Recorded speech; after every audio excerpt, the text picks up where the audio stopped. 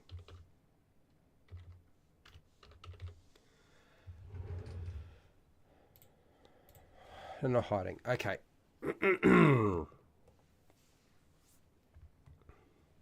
Level 15 Ranger gets Teeth of the Beaver. Can chew through a medium-sized tree. I think at low levels, it could be bonus of non-magical tracking, perception. Later levels could be bonus to. William tells teacher can shoot a walnut. Good lord. Okay, all right. I can see what people are putting in here. I am looking. Let's keep going here. I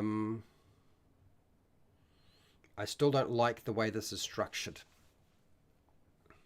Okay. 1 minute, come up to link yourself. You must have access to freshman. Once you're camouflaged in this way,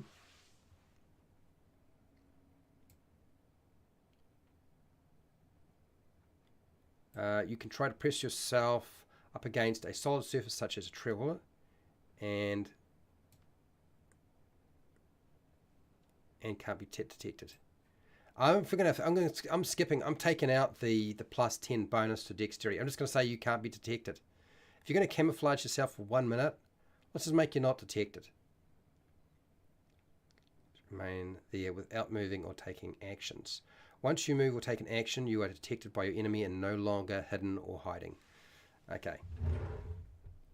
Okay, once you are camouflaged in this way, you can try to hide by pressing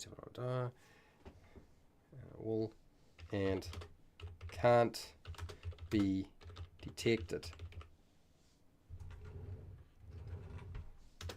by non-magical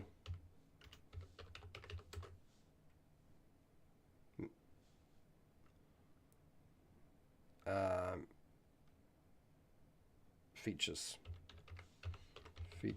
or spells. So I'm getting rid of this.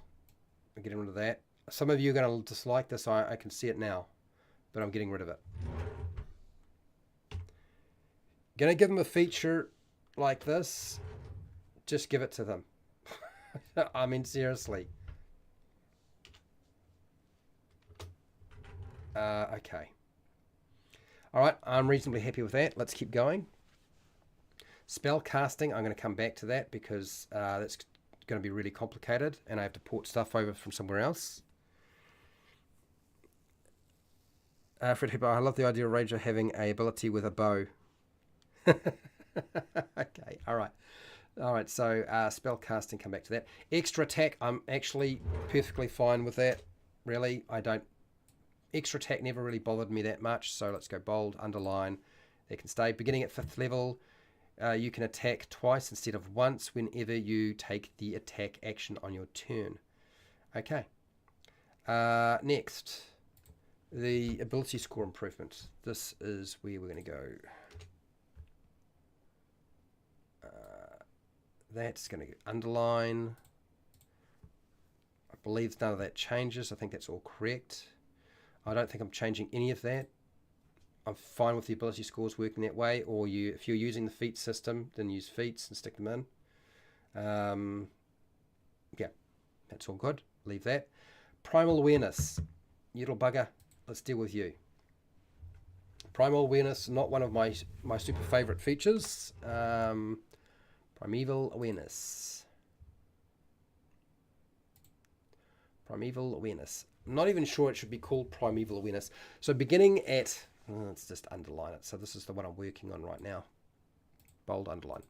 So beginning at 2nd level. Now, did I make it 2nd level? I'm pretty sure it was still 2nd level, wasn't it? Primeval awareness. Is this still 2nd level? 2nd level. Where are you? It is. Beginning at 2nd level, you can use your action and expend 1 ranger spell slot to focus your awareness on the region around you. Oh, what a load of nonsense. Oh my god. We're not doing that. Getting rid of this. It's like the paladin using spell slots to make a smite. Smiting with your spell slots. Now we have to use spell slots to be able to do stuff like this. This is just stupid. I'm getting rid of that nonsense. That spell expended stuff, that's going.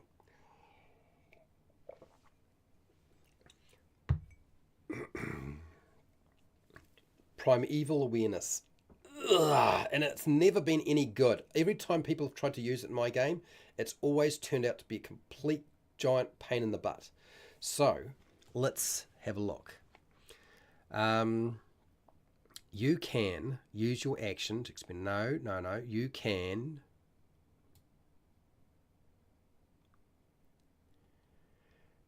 I think one of my biggest problems with this is how do I structure this in such a way that it's going to work the way that I want it to, without it stepping on the toes of something else.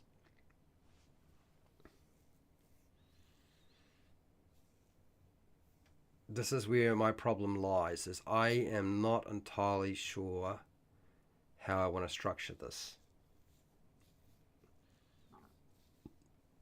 And I've never really liked this feature. It always struck me as really wonky and weird. For 1 minute per level of the spell slot you can expend, you can sense whether the following types of creatures are present within 1 mile of you, or within up to 6 miles of you if you are in your favoured terrain. Well, you've got a lot more favoured terrains coming, so that's... But this feature really doesn't make any sense. The feature doesn't reveal the creature's location or number. So here's a problem with this feature. One, it feels magical, and I feel like that's not what the range is trying to do. What we're trying to do with this feature, right, is you're putting your ear to the ground, or you're taking your dagger or knife or a piece of metal, and you're putting it to your ear so the vibration from the ground travels through the metal into your ear. Yeah, just like Aragon was listening to and tracking down the Urukai. To do that, he had to listen to the ground, listen to the rock, listen to the dirt, and feel the vibrations traveling through the ground to his ear. And what that allowed him to do was to detect general location and general numbers. And this feature does exactly the opposite of this. It tells you something as crazy as it tells you whether it's an aberration, a celestial, a dragon, an elemental, a fae, fiend, or undead. This bullshit needs to go. I'm taking that out now. Okay? This feature should be revealing the creature's general location and direction, and won't give you exact numbers because that is asking a hell of a lot.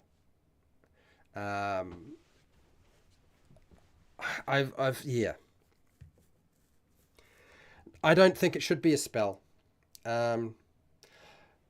I've always wanted them to have a feature where they could, because the ranger, you always think, okay, ranger, Aragon, listens to the ground and knows the general location or direction of creatures because they're moving along hard ground. That's what we're looking for. That's what we're trying to duplicate here. I think that's what that feature needs to be. It shouldn't be called that, though. Hello, Dungeons and Chronics. How are you? It's worse than the spell locate object. It is, and worse. And in the spell locate object's pretty bad. 1 mile, you should be able to at least determine general direction of 8. Is it Cadogan? Something? Carnels? Yeah.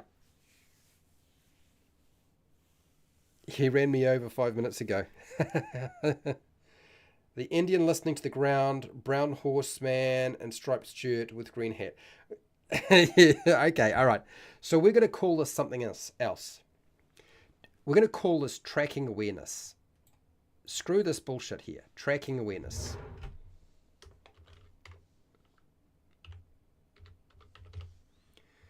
And this feature reveals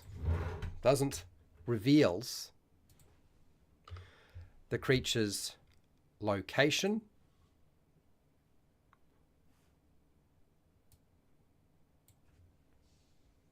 or general or the direction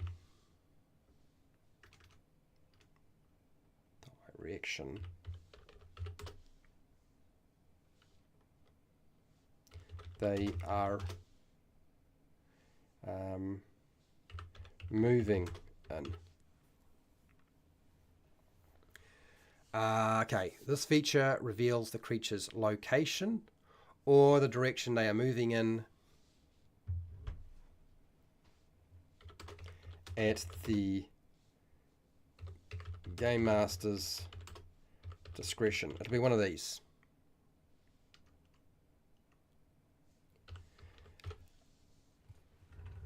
That's not the only thing we need to put down here.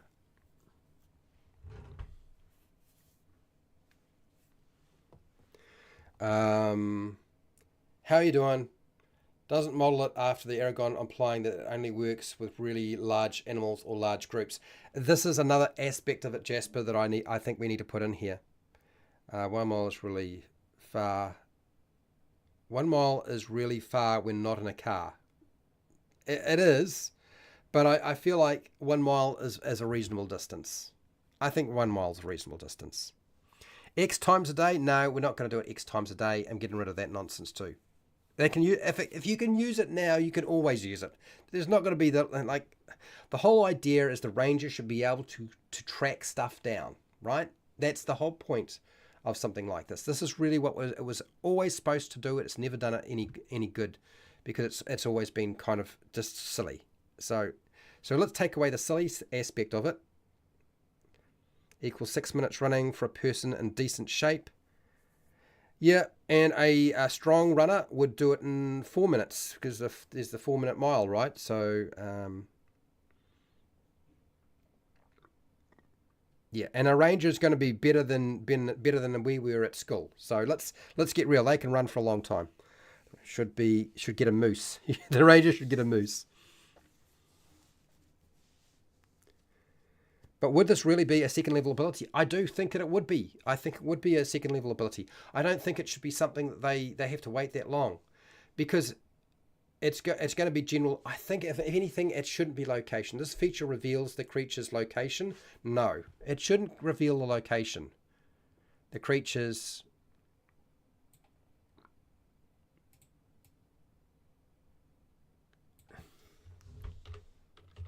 general direction that they are moving in at the game masters. No, general direction they're moving in. I think that's fine. Absolute location pinpointing, no, but the general location that they're moving in, yeah. This feature reveals the creature's general direction they are moving in relation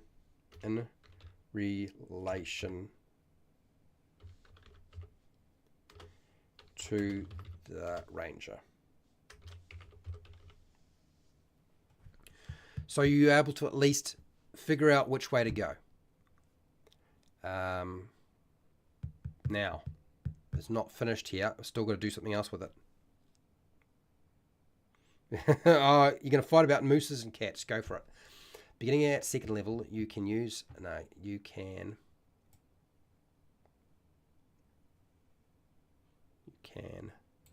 focus your awareness on the region around you.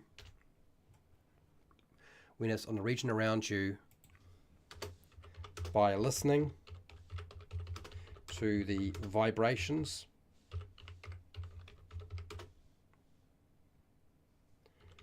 traveling through the ground.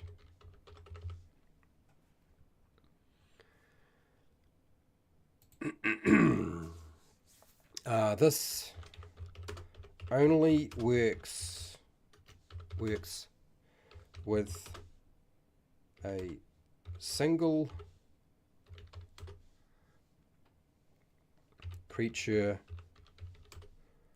of large size or greater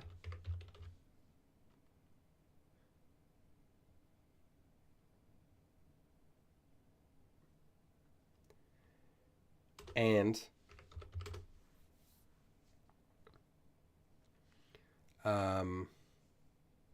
groups of 6 or more, and groups of 6 or more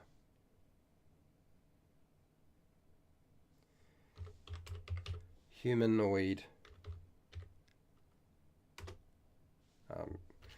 medium-sized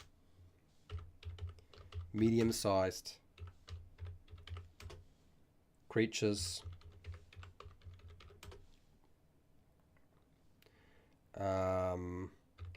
walking or running creatures moving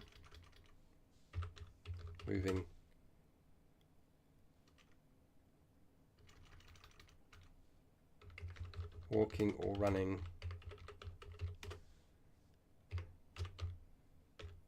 across the ground.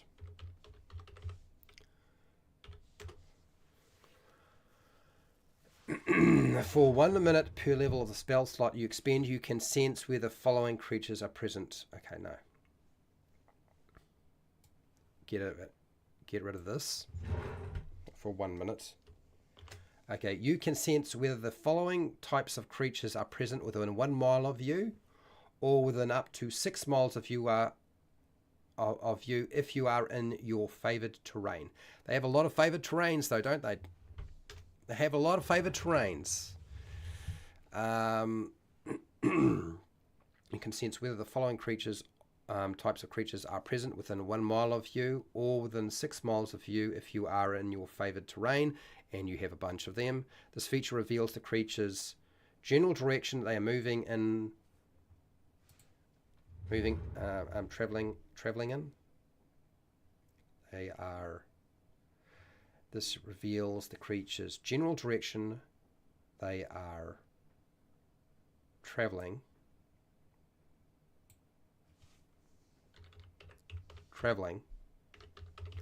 in relation to the ranger. Have I got this down? Oh.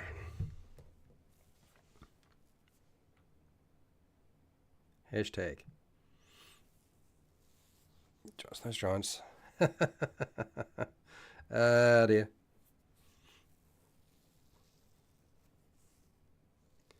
Okay, any more creatures gained? Following types of giants.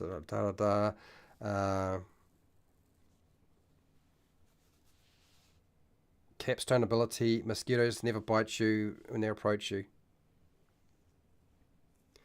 Why not sensing through water?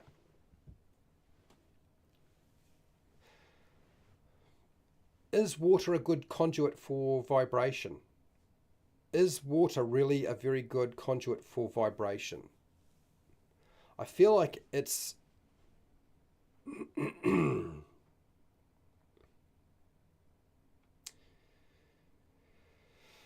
someone here is going to let me know. I'm probably going to take a break, but that's a good question, Jasper. I hadn't thought about water as a conduit. I really need them to be in contact with water, or I mean, the water would have to be in contact with the ground. I mean, there's got to be something. We're not trying to do feeling where they are using the air. Okay, we're not doing that. So, is water as good as a conduit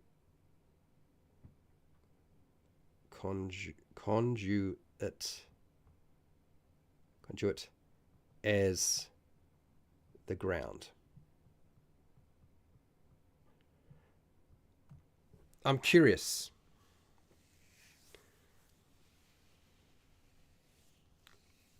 Do people think that it is? Water is great at transmitting sound, but varies with conditions. Moving water is crap. Yes, fair enough. Okay, all right. You may have sold me on this. So Beginning at second level, you can focus your awareness on the region around you by listening to the vibrations traveling through the ground or water or still water, not moving water. Not going to be doing that one. Still water. This only works if a single creature of large size or greater. This only works with a single creature of large size greater.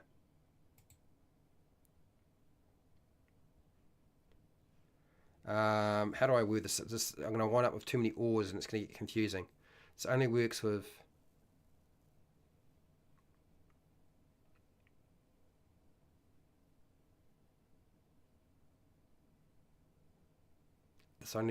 a single creature of large size or greater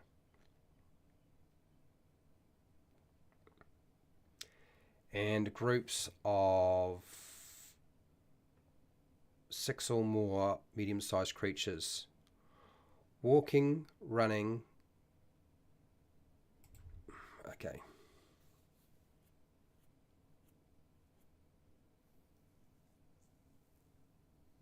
And groups of 6 or more medium size groups of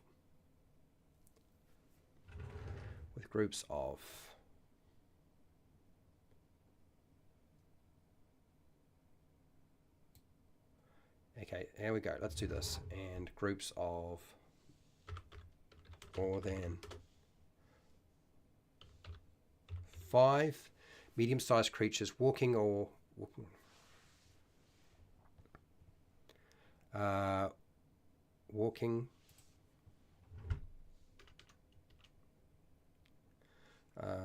creatures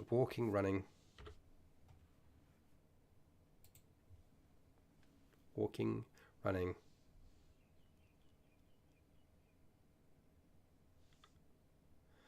medium-sized creatures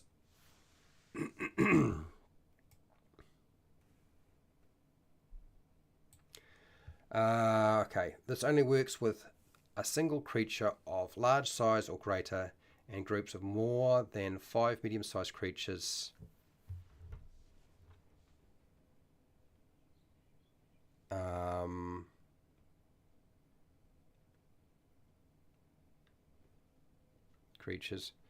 in contact with the ground or water.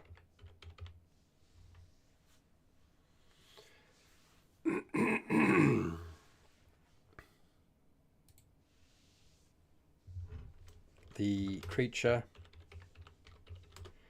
must be crawling, walking, running, or swimming to be detected.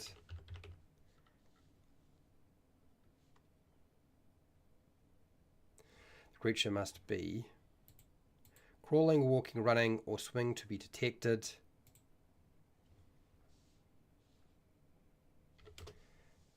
But not, okay,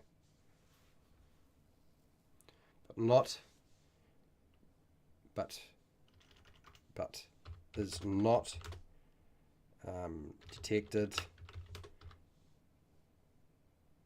if not moving.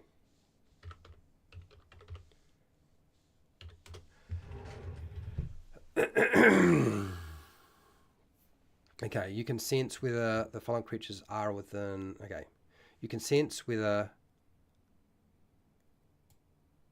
a creature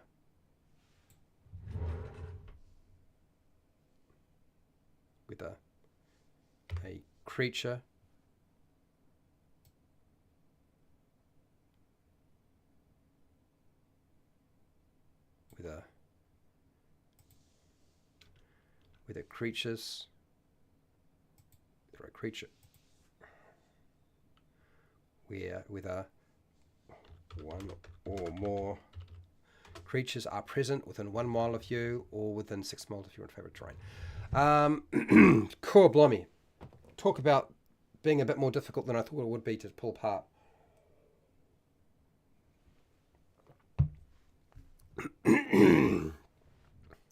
Yeah, but we're not dealing with an earthquake. Wolf spears and so forth. Capstone ability, mosquitoes, no. Water, yes. Water is a great, yes, got that. Wild songs, yes. Keep it grounded for land-based characters and let merfolk use the ability with water. Okay.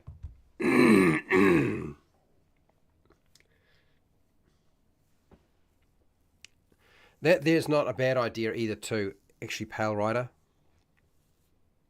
I actually think this is. I kind of feel like this encapsulates a lot, but yeah, standing water like a lake. Yeah, moving water would be a problem. Standing water, not a big problem.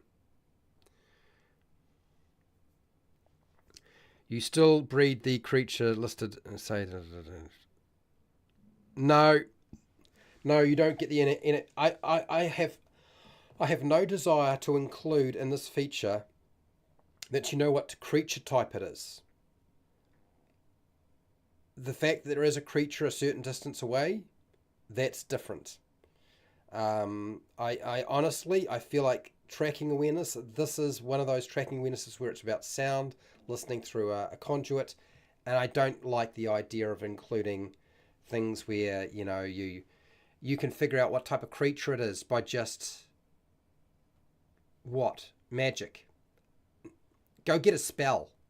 Go get a spell. This is not a spell. It's not really supposed to be a spell, if you ask me. Anyway, so I'm going to make sure that this is changed here. Primal awareness. Tracking awareness. Tracking awareness. I'm going to say right now that I feel like tracking awareness is still doesn't feel as refined as it needs to be. But we're kind of getting there. I feel like we're kind of getting there, but we're not there yet. I need to take a break. Favorite enemies. Why did I do this? I highlighted it, but did I do anything with it? I can't remember. No, I've done favorite enemy, so that's all good. Natural Explorer must be coming up shortly. Fighting style. Oh, here we go. Primal Paths Ranger archetype. And the Ranger archetype stuff is got to go. So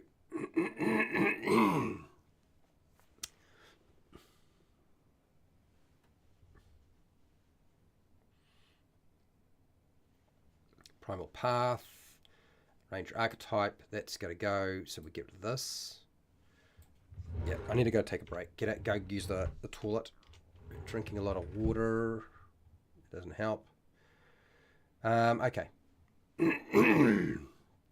So we're going to be dealing with fighting style next. I don't think fighting style is going to take me very long. I'm not a huge fan of some of the stuff we have here under fighting style, and I'll show you in a second why. But let's come back to that in a second.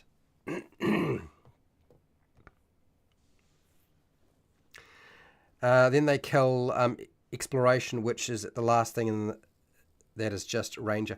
So Soltron, I totally get people's frustration about the ranger and exploration, but there are some things they're not going to necessarily be very good at. I think that's something to remember. Taborn, how are you? Ripe, my subclass. Rest in peace, my subclass. Rest in peace. Yes, maybe. An elephant walking sounds different to a tiger, for example. Maybe, but I don't think you'd be able to figure that there is a tiger a mile or even 6 miles away walking around from just the sound. I think that's way too much.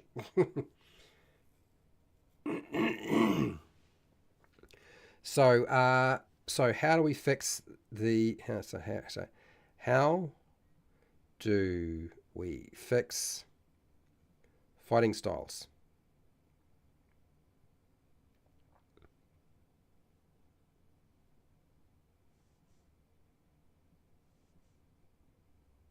For the Ranger, do they need fixing? I guess that's a question. So I'm going to go take a quick break, come back, and we'll work through that. We're getting closer and closer to that Natural Explorer.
Okay, I'm coming back. Fighting styles. Oh, man.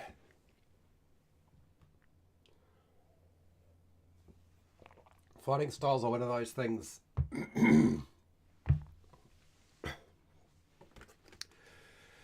Okay.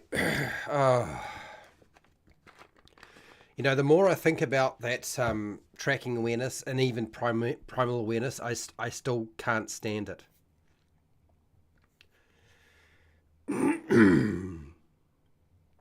I've got to do something about this. I'm going to mark this in red. I don't think this is going to survive either. Even though I've rewritten it, I don't know that it's going to survive. I feel like it's too complicated, and it doesn't make sense that it's level 2, and it doesn't make sense necessarily how it works. There are just a whole bunch of things that may have big, huge problems for me. Anyway, I'm going to come back to that and have a think about it a bit more. Okay. Oh,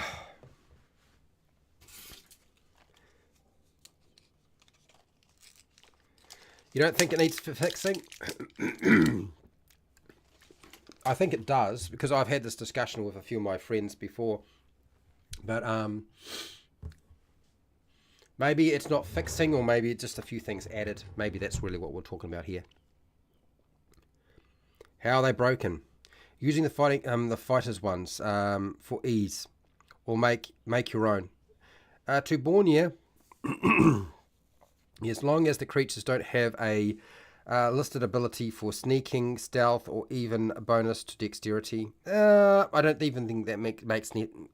Look, if you're underground or in the water, is it really going to make any sense? Blind fighting, defense, druidic warrior, dueling, throwing weapons, two-weapon fighting,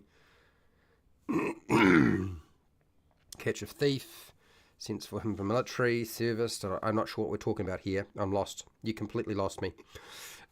Beard X, I have no idea what we're talking about here. Are you putting your ear to the ground, listening? That's exactly what it is. You can determine that there is something 1 mile away. It is not a stretch to determine if it is stomping like an elephant or bouncing like a cat. Yeah. I still don't think it makes any sense. Also, I think my quick source has a bonus one in there. Never heard of Druidic Warrior. Or marching like a group of orcs. Well, a marching group of orcs you'd be able to detect, but you wouldn't know that they were orcs. It's just a group marching. I mean, that's where I'm going with this. Later, Jen's got to work. Yes. Lighting campfire for me. Okay, let's do the fighter. No, not the fighter. The fighting styles. Not very well today. Okay, here we go. At second level, you adopt a particular type, style of fighting as your specialty. Choose one of the following options. Okay, we got these. You can't take a fighting style option more than once, even if you later get to choose again. All right, so that's fine. And why do we only have... Am I missing some information here?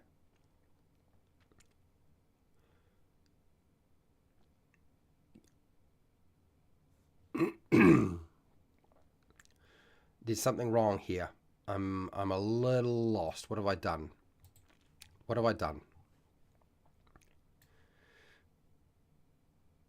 Okay, all right, so that's part of the problem, but not the only problem. There's a line of text missing here. I could swear there is a line of text missing here.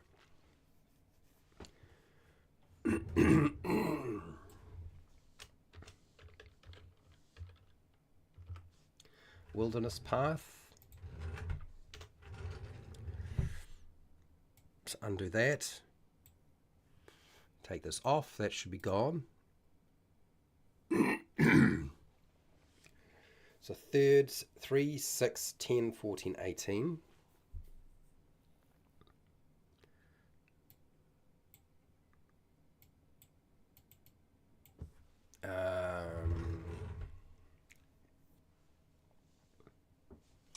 Where are we? Hello, Nacho Man. Nacho Man is a patron. Thank you for being here. How you doing? Okay. Oh, man. Oh. Right. No.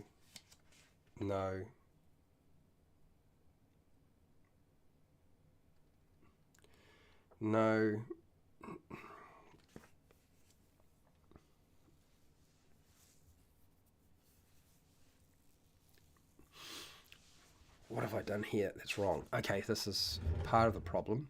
I just need to make sure I get rid of Barbarian. So the Ranger. Those are our placements. It's not Primal. What do I have Primal done?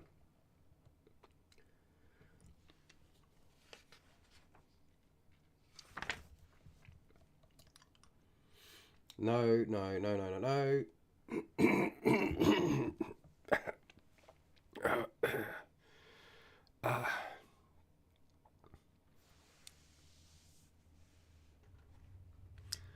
Starting at 3rd level, you gain special features for your class.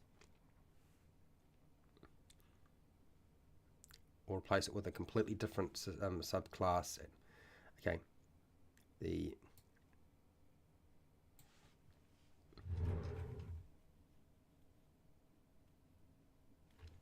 not sure what's going on here.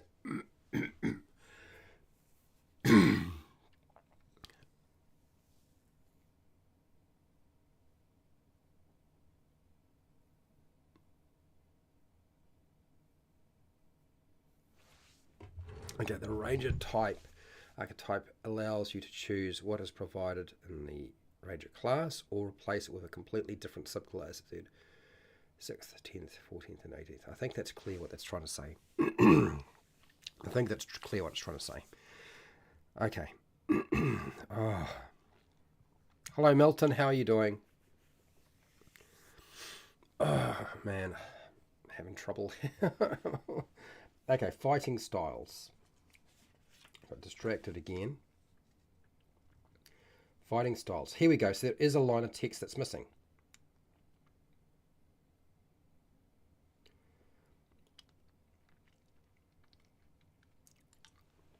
There's literally, with the fighting styles, we don't actually have a chance to pick up another one. We've got 2nd level and that's it. How did that happen? Somehow along the way, we just don't have another option. Okay, all right. So somebody might be right. I might need to look at what I did with the fighter and fighting styles.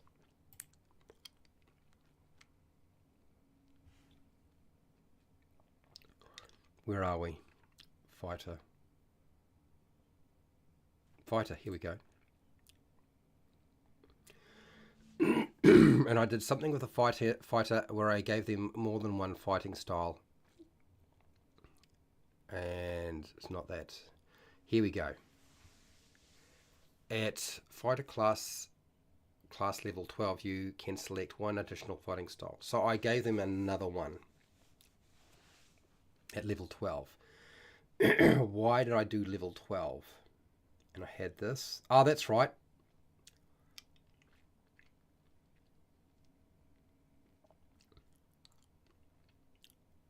I did actually make some adjustments here. I remember this. And the archer one got a little bit of a, what do you call it, adjustment, didn't it? I'd forgotten this. Been a while since I've looked at this one. Why do I want to make it level 12? That's the question, though. That's a very good question. Well, let's take this one first. Copy that. Go over to our Ranger. And the wording for this should be fairly close to identical. Let's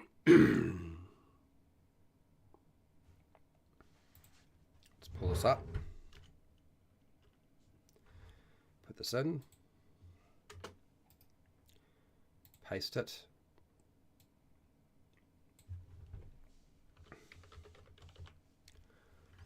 Ranger class level 12. Now, I don't know if I want it to be Ranger class level 12. 2 and 12. What's going on in 12? I'm going to leave it to 13. 2 and 13.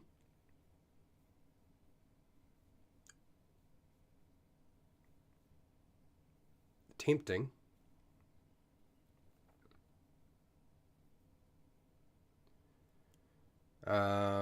Okay.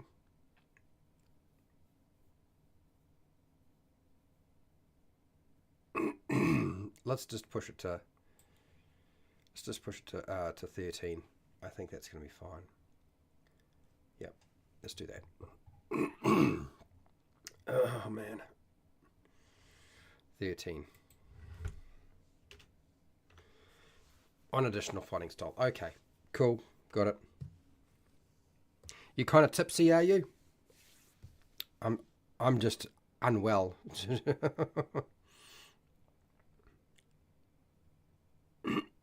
Army. So for me, the Army Ranger and the Forest Ranger kind of gel together. I feel like the Army Ranger is the Ranger, really, in many cases. It's just a modern version.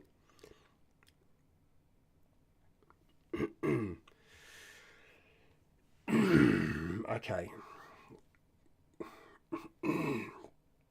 Oh man, I'm really struggling. Really struggling.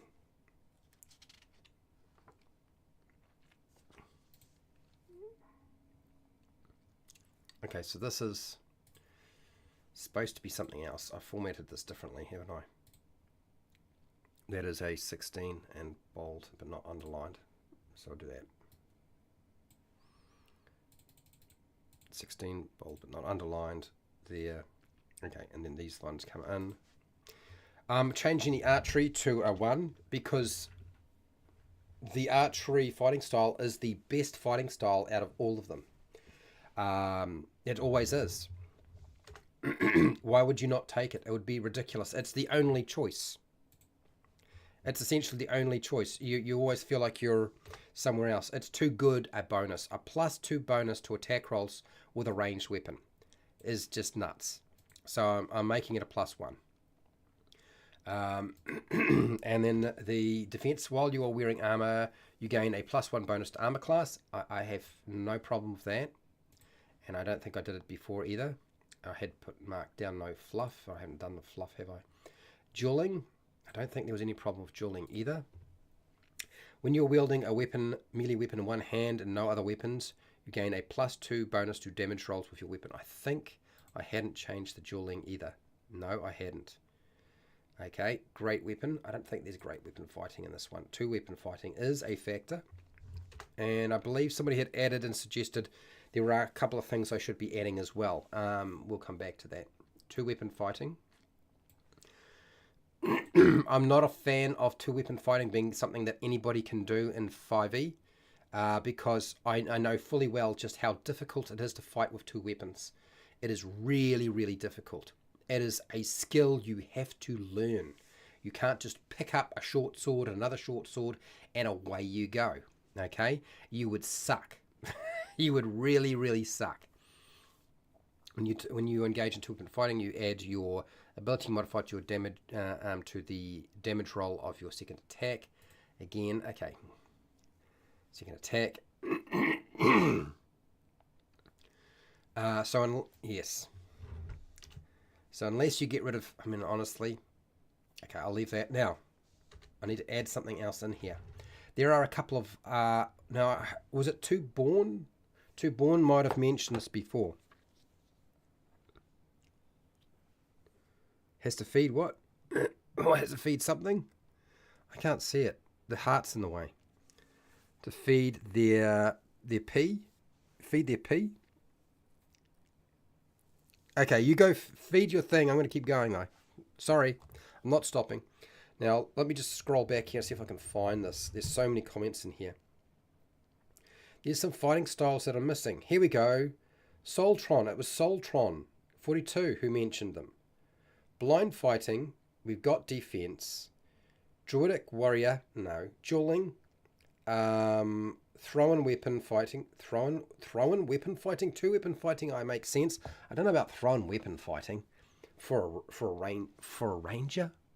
For a ranger? No, I don't think so. Sounds like silliness to me. Okay, I apologize. I'm about to. No, I won't even let you see this. Yep, you're gonna get my face instead. Nah, I'm not showing that website. I might be there, but I'm not showing you the website. You know what website that is. You know what it is. I don't have to. It's pretty obvious. You know how I feel about that. Anyway, so scrolling down, let's find the other options. There were a bunch of them. Define, explore, blah blah blah blah blah blah blah blah blah.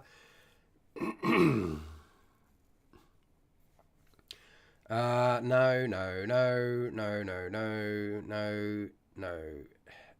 Screw that. No.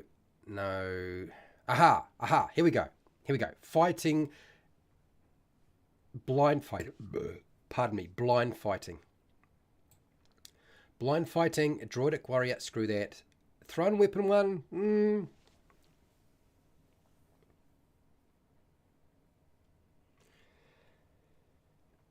The reason I don't want to include the thrown weapon fighting thing is because I think it's ridiculous that we need to worry about counting how many javelins or thrown weapons or axes we use when we make an attack. If you can make 3 attacks and you've got 3 hand axes, then just let them throw 3 bloody hand axes rather than, oh, you have 1 interaction, so you can draw 1 hand axe and throw that, and if you've already got 1 in your hand, you can throw that, that's a second attack, and if you've got a 3rd attack, well, you have to draw another one, that would be an action, so you can't do that. Screw all that bullshit. I've had so much of, I get so frustrating when I even think about that. In addition, when you hit with a ranged attack using a thrown weapon, you gain a +2 bonus to your damage roll. So, thinking about, okay, so blind fighting, I'm porting that over. I'm porting it over, I'm going to drop it in here, and then I'm going to change it because it has to be. It really does. Right now, blind fighting is all that but useless to you. It's such a stupid ability as a fighting style right now. You have blind sight with a range of 10 feet. Really? Blind sight at a range of 10 feet. 10 feet! Within that range, you can effectively see anything that isn't behind total cover, even if you're blind or in darkness. Moreover, you can see an invisible creature within that range unless the creature successfully hides from you. I hate this. I hate it. Nope, for the thrown weapon.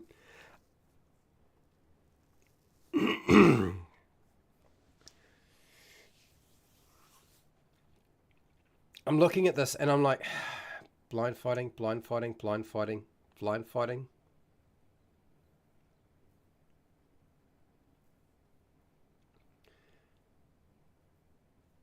I don't want them to have blind sight. And we have a feature that kind of does something like this already. And this is duplicating this, just at a lower level, like level 2. We literally have a feature, if I can find it, that is, that we've created, that does something very, very similar. Oh, I missed Landstrider. Whoopsies. It's not Vanish. It's no, it's not that one. Yeah. Feral Instinct. Feral Senses, not Feral Instinct, but Feral Senses does something like this, but that's at level 17. I'm really not convinced that I like the idea of the blind fight thing. I mean, 10 feet is a lot shorter. It's just how useful it is. I feel like it's giving them an option to do nothing. Close quarter shooting, my favoured UA fighting style. Your favourite? Pretty sure the rogue in my group has a 30-foot daggers. I'm sure you can. I've got to sit on this and think about it a little bit. I feel traditionally it doesn't make sense. I'm fine with the archer. I'm fine with the defense. I'm fine with the dueling. I'm fine with the 2-weapon fighting. The blind fighting thing,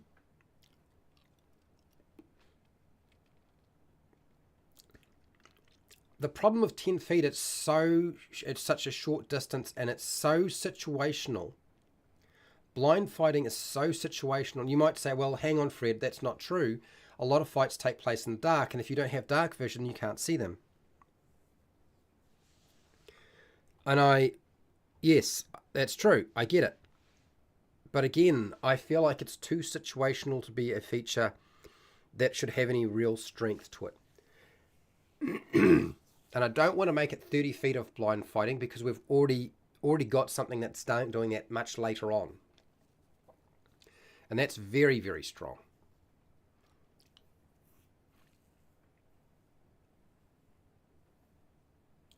But blind fighting, so this blind fighting feature that we're looking at, this is the sort of stuff that I'm talking about, which I had to train to do, where you have to train in a darkened room. And I can tell you that being able to do it really well, if you were to get it at level 2, would be utterly ridiculous. Utterly ridiculous. Level 13, maybe. Maybe. But level 2, absolutely not. I think it would be absolutely, but it's also too, it's so situational. And if I may, my temptation is to put a prerequisite of blind fighting. Well, even blind fighting in the woods doesn't, that's not really the issue. The issue is, even if I put a prerequisite of level 13, blind fighting still is not nearly as good as two-weapon fighting, really, dueling, defense, and archery, because it is so situational. This is not something you learn without a lot of blooming training. It's really hard to do. And I'm really not sold on the idea of the other one, which is the thrown weapon one. Even the druid thing doesn't. I just don't feel like it works. So I really do have to think about this a lot more. Yeah. Yeah, I don't know about that. Actually, I think I'm gonna get rid of it. I don't want to put blind fighting in there. Not at level 2. I don't want to mess with something else. There's too many things doing the same thing. There's too many things trying to duplicate the same thing. This is one of the problems when you're doing this sort of stuff, is like, okay, well, hang on, but am I stepping on the toes of something else? So I think what I'm going to do is I'm going to leave the fighting styles pretty much the way they are. I've made one adjustment. I've made them one slightly less powerful, and you get an extra one. Instead of just getting one, you're going to get 2. So that's what I think I'll do for now. Has an interesting lead. Yeah. Close quarter shooting might work.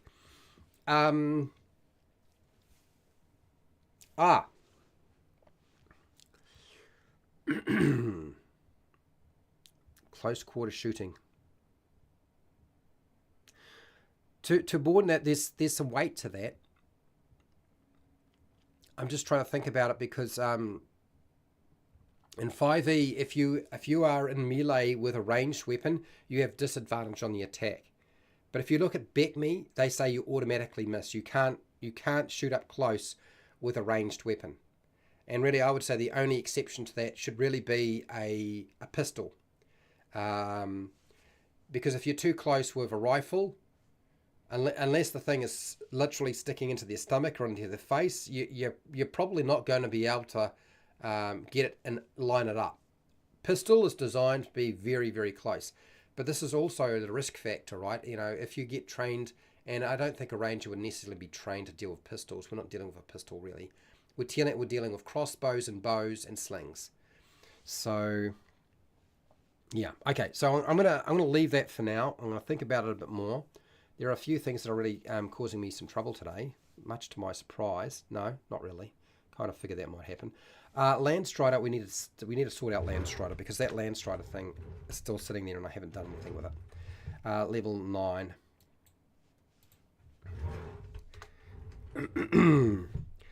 Should go if there is it's too much training. It's required. Yeah, so what's that, Jasper? I can't see it, so I'm just putting some X's in. Then 2-weapon should go if there is a question of too much training required. Yeah, potentially. I would say, can I just say that learning to fight with 2 weapons in your hand, melee weapons in your hand, is a lot easier than fighting in the dark. Okay? So blind fighting is much more difficult. It really is. It's so much more difficult. Much easier to fight with 2 weapons. I know that for a fact, because I tried to do it. Anyway. But yes, 2-weapon fighting almost feels like 2-weapon fighting should be. Yeah, I'm gonna have to think about this a bit more. Anyway, put an underline on this. We'll do this. Starting at 9th level, moving through non-magical terrain costs you no extra movement. Okay. You can also pass through non-magical plants without being slowed by them and without taking damage from them if they have thorns, spines, or a similar hazard. So, Landstrider.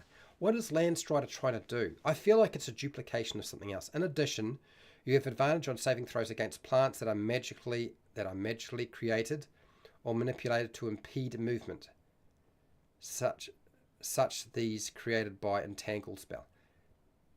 Man, Landstride is such a bullshit feature. It really is, isn't it?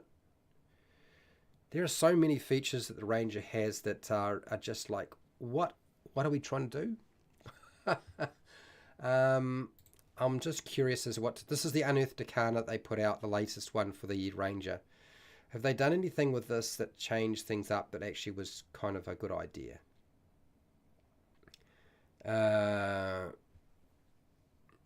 Boom, but it won't be built into the class of corroboration. Now not limited to once per turn. Okay, blah blah blah. No, defined. No, I'm not really looking at that stuff. No. Do we still have that feature? Rover. Your speed increases by 10 feet when you aren't wearing heavy armor, and you have a climb speed and a swim speed equal to your speed. Almost feel like the Rover is a better version of Landstride. Next, Volley. Oh, I hate that feature so much. Nature's Veil. So they actually ditched it completely. They completely ditched it, which I can totally understand. It's 9th level, and movement is important and useful, absolutely. But should it be this feature at 9th level? Moving through non-difficult terrain costs you no extra movement. I just feel like this is already a feature that they kind of already have. It's like a duplication of something else. Okay. Alright. So I'm going to go here, and I'm going to mark this in red, because, again, this just doesn't seem like there's much to it. 9th level. I'm fine with movement. I actually feel like it'd be better just to give them extra movement so they can move further.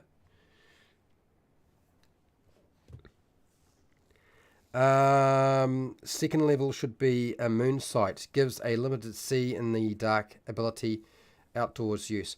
You know me, I don't do limited use abilities. I don't like them. So I wouldn't do it.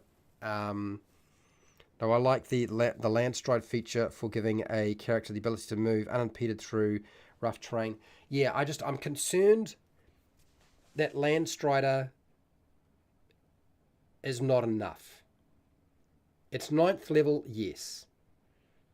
But is it actually enough? Or is it just too situational? That's one of my big problems with this feature. And what I'm tempted to do is now where is it? Rover. I'm tempted to fold the Rover feature that they've written up into the Landstrider feature. It's level 9 rather than level 6. That means it's no longer situational. You're not going to be rocking around in heavy armor if you know what's good for you. You won't do that. That means we get rid of the situational, because otherwise I can only do this when there's difficult terrain. And this is one of my pet peeves. So I think that's what we should do. Your speed increases by 10 feet while you aren't wearing heavy armor. Okay, so let's do that. That might make me feel better about this feature, because right now I don't like it the way that it is. Starting at 9th level, you can move faster and faster through. Move faster and You can move faster and navigate difficult terrain more easily. Okay. So,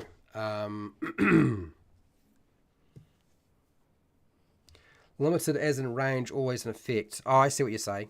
I get what, now I understand, Pale Rider. Can move normally through difficult terrain at night. Yeah. No, I like the land structure. So this is what I'm going to do. I'm going to pull it across some of the rain and the rover feature. Your speed increases by 10 feet while you aren't wearing heavy armor. Your speed increases by 10 feet while you aren't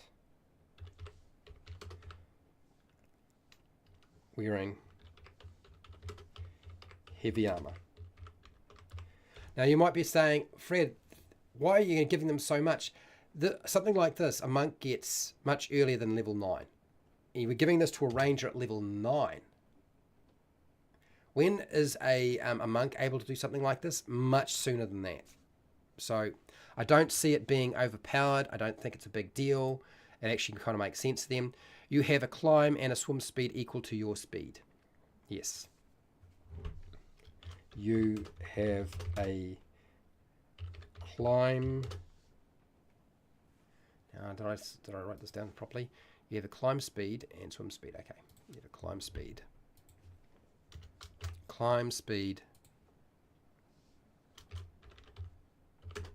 And swim speed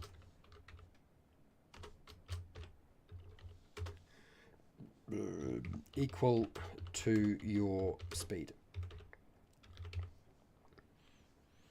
Okay. No. This wording just sucks. Why am I doing this? You can climb and swim. You can climb and swim.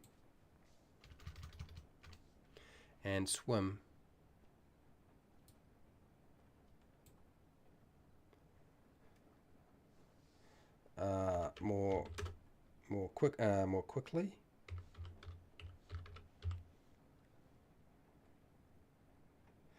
You can climb and swim more quickly. You can climb and swim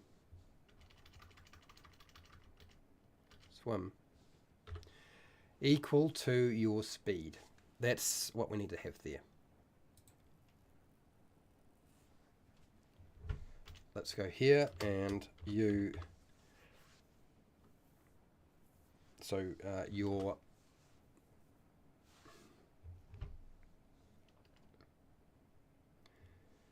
your movement. Let's go. Your movement through non-magical terrain, difficult terrain, costs you no extra movement. You can also pass through non-magical plants without being slowed by them, and without taking damage from them if they have thorns, spines, or similar hazards. Or a similar hazard. I have a problem with this, and I'm sure there is a problem with this feature that crops up later on. In addition, you have advantage on saving throws against plants that are magically created or manipulated to impede movement, such as those created by the entangle spell. Okay, so I don't have a problem with that last sentence. It's this bit here. This is something that I'm sure makes no sense to have, the way that it's structured. Now, why am I thinking this? In addition, you have advantage on saving throws against plants that are magically created. Okay, all right. Because I'm sure this comes up in another feature later on, and it's duplicated. I'm sure that the ability to move across difficult terrain is already covered in another feature. And I think it's Natural Explorer. I think that's the feature that does it. Okay, so let's go down this way. Oh, hang on. I need to make sure I do this. None of this is going to work the way that I want it to, so I need to make sure I highlight it. And it needs to be worked on. Okay. Don't worry about that right now.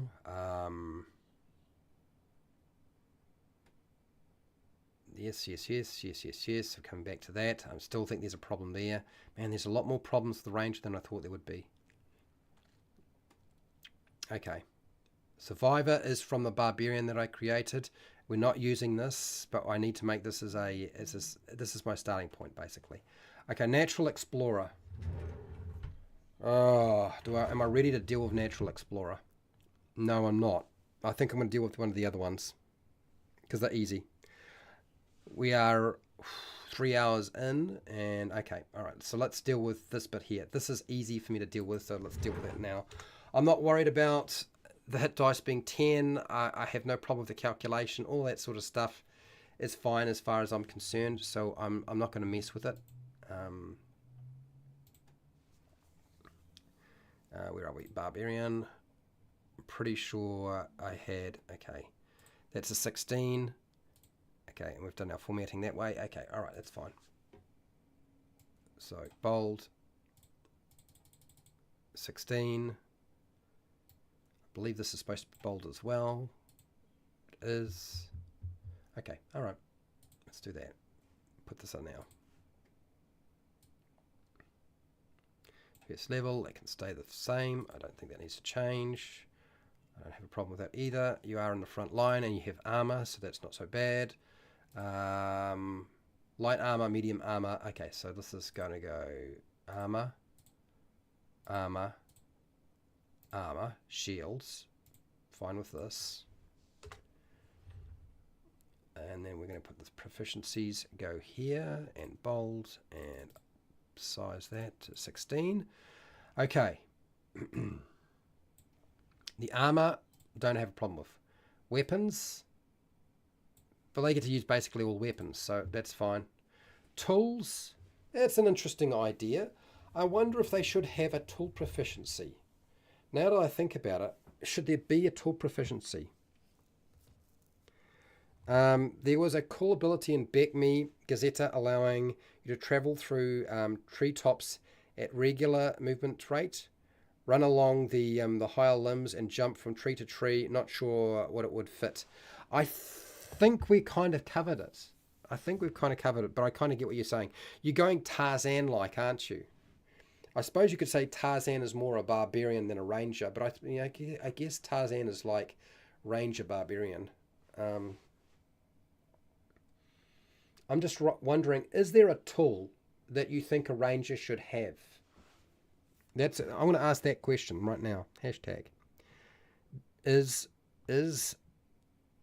there a tool that a ranger should be skilled with?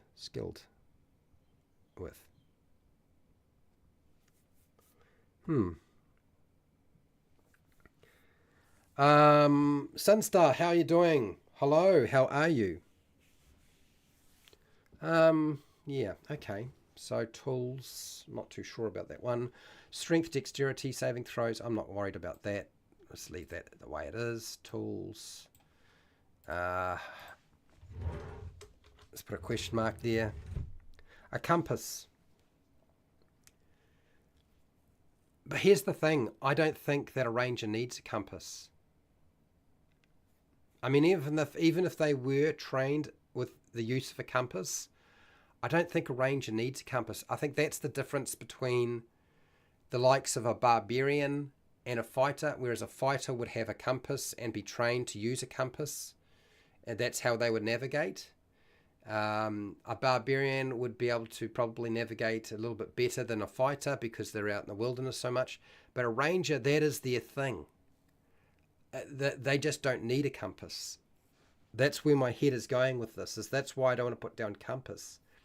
Is because they don't really need a compass. and this is where my head is. We're coming to this discussion. Don't you worry. We're getting there. Skills. So let's do the skills. So we're going to get. I think we're going to give them 3. And it wasn't choose 3. It was something else, and I can't remember what they were. So let me just have a look here. I gave them, I think I might have given the ranger a bunch of skills. I don't know if they're the same as the barbarian. I'm going to copy and paste this line. Okay, all right. I'm going to copy and paste this line because I think I did something very similar with them.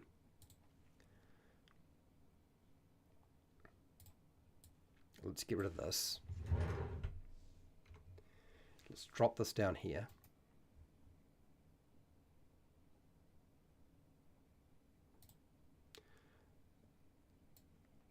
The ranger. Okay. Trap making setting kit. Do you need to have proficiency with that sort of thing? Setting traps and snares. I suppose that's true. Or a survival kit that bonuses the. Yeah, so what kit would it be? That's the thing. When you think about it, like, is there really a kit? Because my feelings are, if it comes to making traps, I think the only thing that a ranger needs to be able to make a trap is a knife or a dagger, a blade. They need a blade. That's where my head was going with this. So let me just check what sort of kits there are before we go too far. Kits and pouches, tools. Where are you? Proficiencies and stuff. No. Don't need that.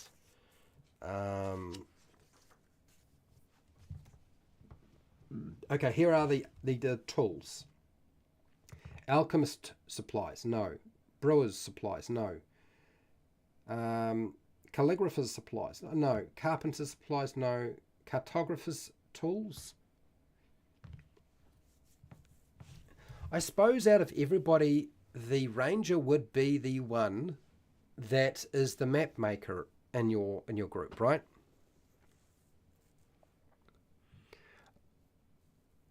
There might be a mystic, but I can't find that ability. No, there's no mystic anymore. So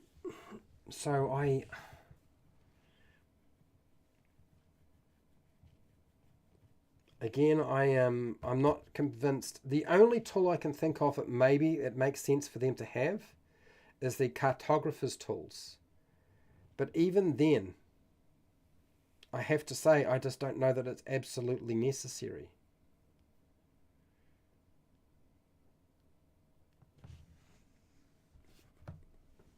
Is it absolutely necessary? Tools. I feel like a ranger is the person who doesn't need tools. That's why they're a ranger, isn't it? Rangers are the ones who just don't need tools. You give them a knife, and they can find their way. Like, remember, it's Rambo. Really, you're playing Rambo. I think that's where this comes from. So I don't think they need that. Not at all. Okay, so let me just get another drink of water going because I'm running out of juice again.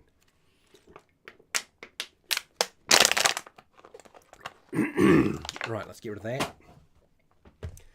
Okay, so I need to figure out these skills here. Their skills are not going to be intimidate. That's coming off. That doesn't make sense. I've written something else here. I think John had told me survival should really be something they get. Like, they just get it. And I didn't disagree with it. He did make a good point. I was very reluctant to do so, but I can't dispute his argument. It's a ranger. What are you doing, Fred? So I get it. So the ranger should have a mount. No, we've done that. Do that later. So nature, animal handling, and survival. Nature, animal handling. Nature makes sense. That's the one I was looking for. And then get to select 2 more. So we're going to take this off. Nature, animal handling, survival. Those are the keys. Let's go back. Here we go. Skills. So animal handling, nature, survival.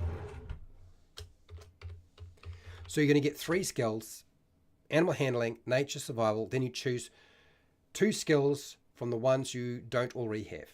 That's it. That's how I want to structure it. So you're getting quite a few skills as a ranger. Okay. All right. So that was easy. Next, equipment. Oh man, I hate this part. Every time we do the equipment section, it takes forever. Forever. Anyway, let's see. Equipment is a 16, I believe. 16? Yes, it is. Okay, all right. I did it on a 16, so I'll do a 16 again. And bold it, and we deal with this. Bold 16. Okay. You start with the following equipment in addition to the equipment granted by your background. Okay, so this is what we have. Now, I believe they updated the equipment for the Ranger, and I'm kind of curious as to what they added, if anything, to that. Because right now I like the idea of making a specific kit for every single character class. We've done it a few times now, and it's been a lot of fun. But not just being a lot of fun, it's kind of made a lot of sense. So let's go and have a look at what the Unearthed Arcana's kit is for their gear. So they get that. They have choose 3. I'm not worrying about choosing 3. Their equipment loadout is arrows, quiver. Okay. Why do they have a druid focus? This is a ranger. They've got a druidic focus? Whatever. Explorer's pack, long or short bow. And actually, I suppose an option for either one would be sensible. Quiver. So they're really kind of... Okay, they just said, okay, you get to spend 150 gold pieces on equipment of your choice. Otherwise, here's your loadout. Okay, I get it. Do I want to do it that way? No, I don't think I do. So let's have a look.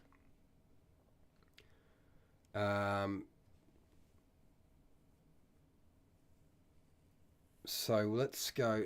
They had scale mail and leather armor. Studded leather.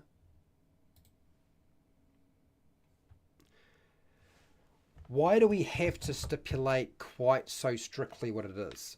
If we could have scale mail, what is the other best armor we could have? I'm going to start asking, this is my question to you people, because we do this every time, right? It winds up happening to being a thing. What equipment should a ranger have? Like, let's ask that question. I'm sure you're going to have some ideas.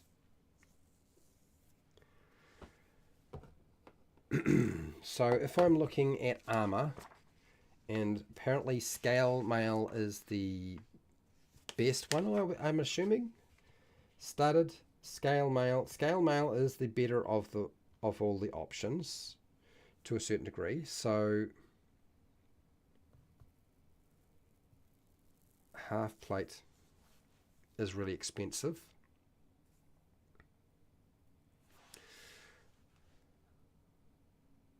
B. Let's give them an option B. Let's give them another option. I think B is all very well, but let's go with another option. Let's give them more options.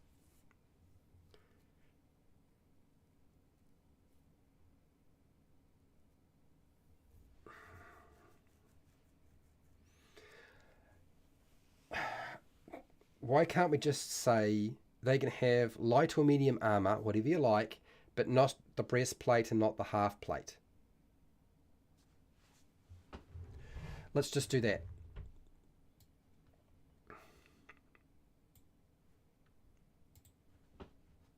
Let's do that. Light armor, or B, medium armor. medium armor, but not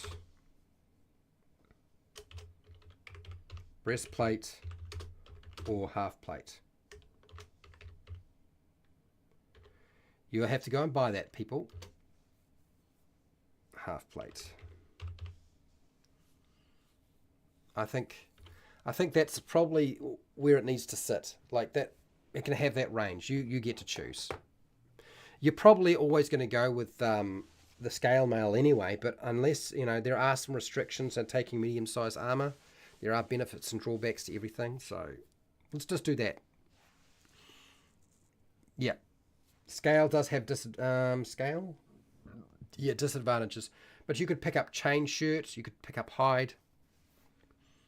Those would certainly be options. So yeah, let's go there. Hello TJ, how are you doing? I just need to put some more water in my cup because I'm running out. And I don't know why are we restricting the weapons to 2 short swords or 2 simple melee weapons? Has to be 2 simple melee weapons? What a load of junk. Okay, hang on. Bedtime here in the East Coast, no problems. I'll see you later, Joss. All the best, eh? Can't wait to see you finished fix up on the Ranger. Night, everyone. Yeah, this is going to take me a little while, but I'll get there. Leather and studded is better for Dex stealth classes. Studded is better armor class compared to leather. Yep. Twine, charcoal, camo spikes, multi-tool, backpack rations, yes. Yeah. I think we're going to make the options a bit more varied in terms of the armor. As for the weapons, it seems to me that you get to have 2 melee weapons. So just 2 melee weapons. I don't care if it's a martial weapon or a simple weapon. 2 melee weapons. There is no... Let's forget about this. We must make a choice. So let's give them more choice by simply just making it 2 melee weapons. I think that's a better idea. I don't want to have choices on that one at all. So,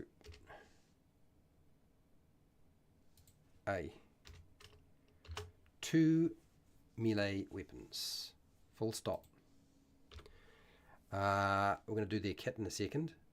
A long bow and a quiver of 20 arrows. What if you want to have a short bow, though? This is where it actually makes sense to have an option. Okay, let's cut this bit. Put this in here. Paste. A.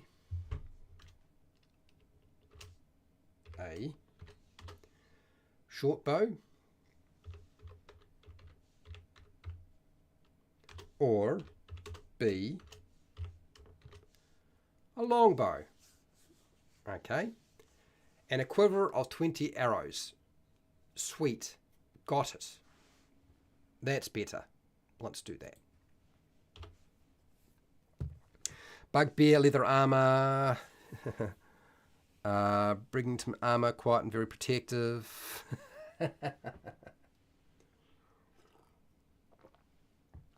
Okay, now their pack, their Ranger pack, I don't really want to stick to you pick an Explorer's pack or a Dungeoneer's pack, because in the past it's been more fun to actually build a pack. So what I'm going to do is I'm going to just copy and paste the Barbarian one and rip out a few things that don't make sense. And then go and see what you guys have had to say about it, because that's fine with me. Let's go here. Let's go copy and paste out, format it out. So a Ranger pack. Let's make a Ranger pack.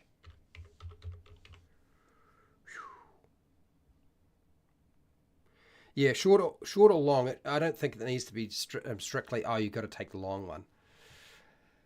Backpack, bedroll, chalk, fur. That's fur. That's supposed to be fur. Fur clothes. I was supposed to write fur clothes in here. And the Barbarian. Oh, God. Fair clothes. All right, I'll do it now. Fair clothes. All right, back to here. Let's just go. Is it travel clothes? I think it's just called. Do we call it just travel clothes? Traveler's clothes? What are they called nowadays? When it comes to clothing, what are the options? Clothes, traveler's clothes. Fine clothes, traveler's clothes. Makes sense. Traveler's clothes. Traveler's clothes. Fishing tackle, hunting knife, grappling hook, healer's kit, lucky charm. Forget that nonsense. Rangers aren't into lucky charm bullshit. A mess kit, flask of oil, pouch, signal horn, 5 torches. Yeah, okay. A water skin, whetstone, 5 feet of silk rope, gems worth, no, I don't think gems, and 10 gold pieces. But somebody added a whole bunch of other things here, so I want to have a look at what we've got here. And I want to look at this list of equipment too that we've got on page 150 and see what we can do with that. So somebody said twine.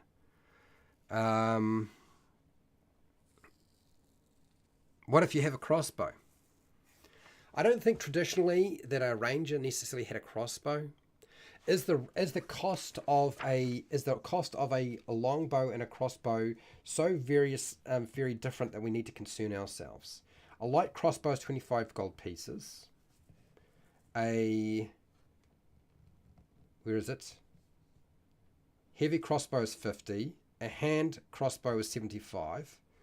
A longbow. What's a longbow? Where's the longbow? Bugger it. Come on, show me. It's 50. Heavy crossbow, hand crossbow. I'm thinking about that.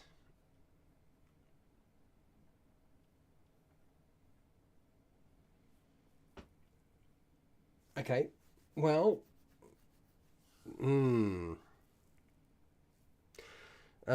short or long, some level of the rangers and standing is awarding a, I'm not sure what the heck that is, suit, supply, armor, Trent, leaves, wool clothes, really?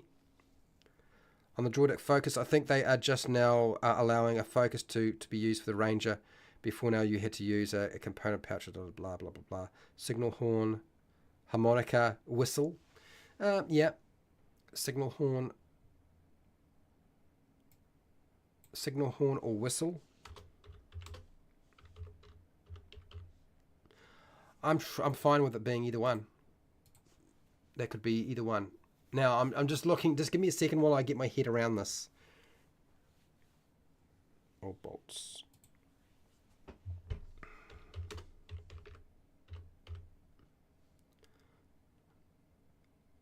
20 arrows or bolts.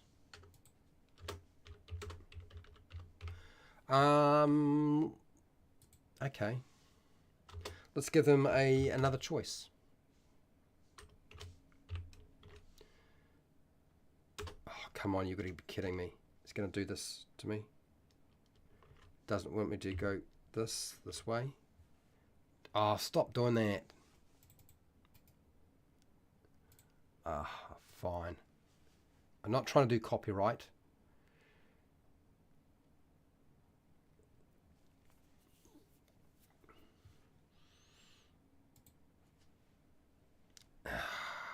Okay, all right. Let me just see if I can just figure this one out. Okay. Light crossbow, heavy crossbow, hand crossbow. I think the only one I'm not going to let them put down is the hand crossbow because it's 75 gold pieces. So it's pretty expensive. And you might have to just go and spend some money. Go get a job. Get a job and get your hand crossbow. Yeah. But the heavy crossbow and the light crossbow, I don't think they necessarily need to be options that are off the cards at all.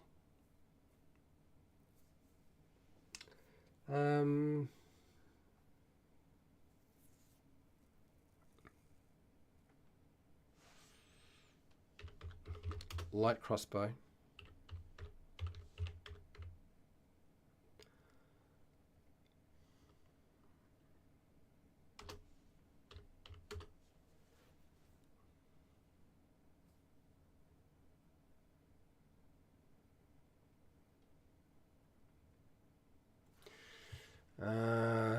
Do I need to stipulate that it's short bow? I'll just say bow. A bow or a...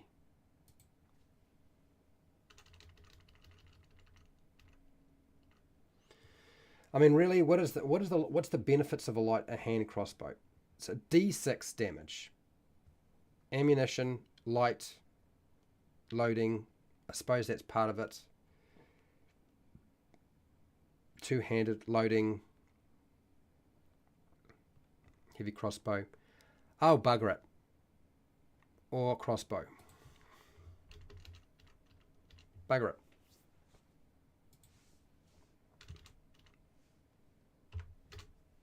Yeah, I just did that. That's right. That's what I did. I put that in. It's just a bow or a crossbow. I don't care which one you want. Really, in the end, that doesn't bother me that much. So yeah, let's do this. That's fine. Oh, I was going back to somebody who was mentioning things that I need to put in this pack. Twine, charcoal. I think we'd go with chalk. Why is the charcoal a thing? Oh, for camo. Chalk, charcoal.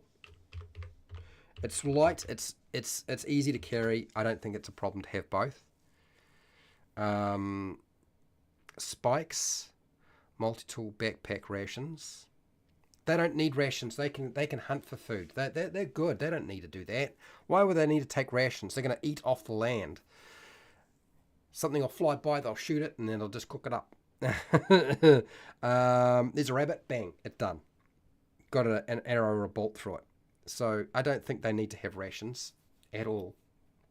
It's like the barbarian. I never gave them rations either. But a ball of string. Ball of string I like. Of string. So I know that's not on the list in the adventuring kit, but I'm putting it down. Okay, all right, now. What are we doing here? Abacus, no. Acid vial, no. Alchemist fire, absolutely not. No, we're not doing that stuff. Blowpipe and needles, no. Antitoxin, nah. No. Arcane focus, not necessary. I don't think at all. Ball bearings, not really. Barrel, basket, bedroll, done that already. Bell, a bell. I can see them carrying a bell though. It's not very heavy. It's pretty light. Block and tackle, no. Books, no. Bottle, no. Bucket, no. Caltrops. Caltrops, I'm going to say yes. Caltrops, absolutely. Caltrops.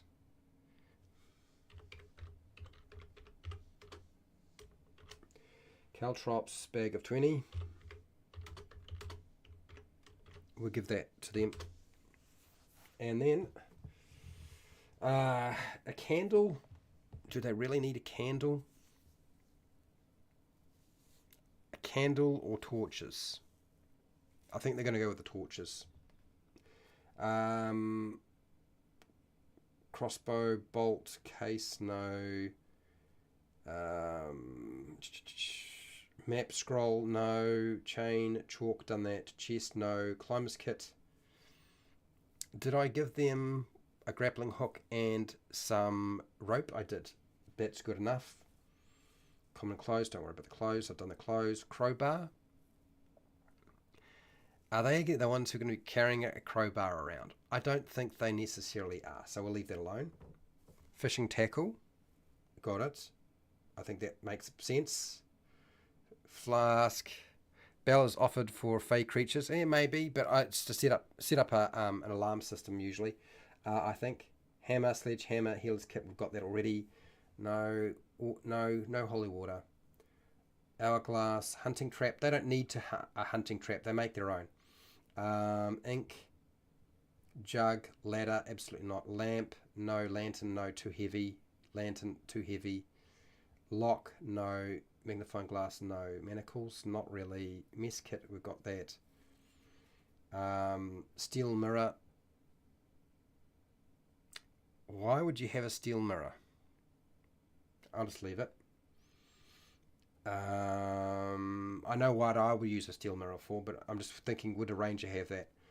Oil, don't know, flask, pick, pitons, not worrying about that. They should be able to get up that wall pretty quick, right? Pot, iron, no. Potion, no. Ram, no. Robes, no.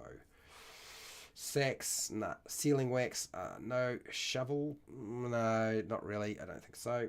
Leave the shovel alone. Signal whistle, though, that's fine. Soap. Soap is super useful, and I'm going to give them soap. Although Aragon always looked like he was always completely caked with mud. Spikes, iron, no, we'll leave them alone. Tent, no. Tinderbox, did I give them tinderbox? They don't need a tinderbox. They're a ranger. They don't need a tinderbox. Torch, got that. Water skin. Okay, so I think iron spikes. Okay. All right, I think that's good enough. Small saw, around. A small saw, mirror for signaling. Yeah.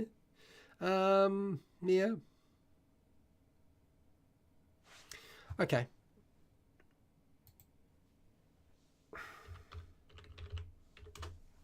And what was the other one?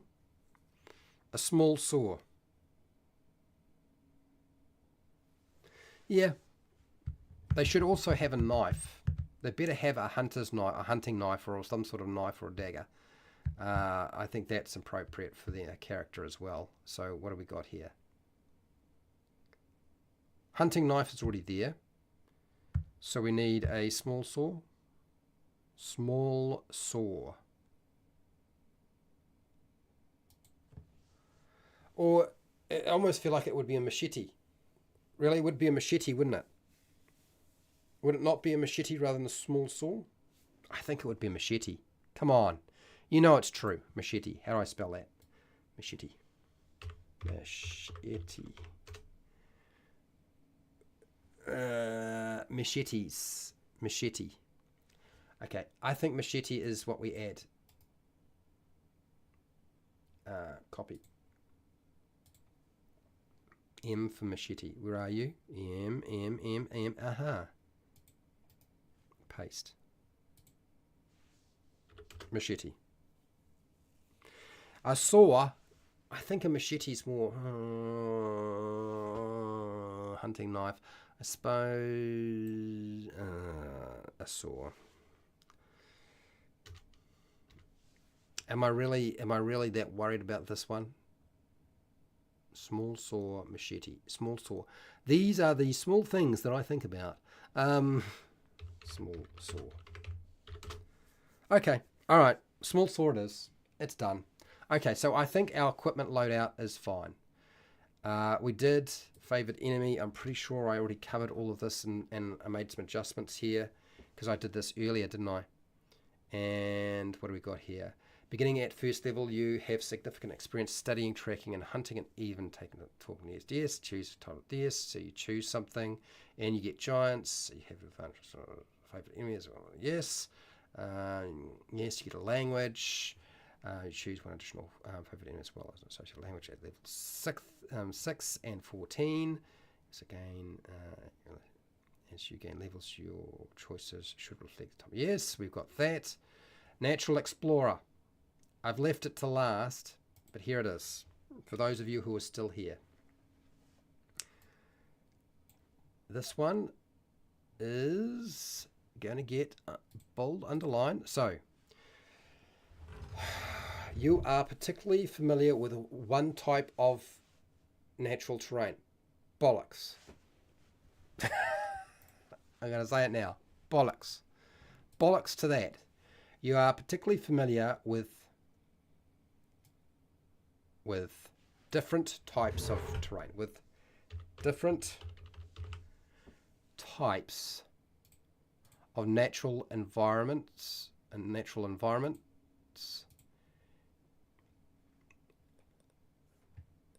and are adept at traveling and surviving in such regions.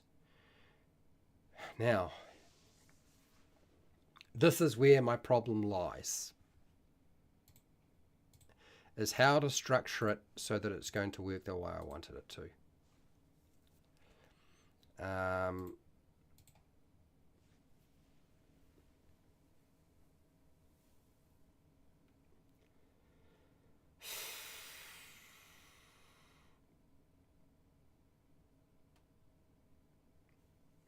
This is one of the biggest hassles under the sun. I can tell you now.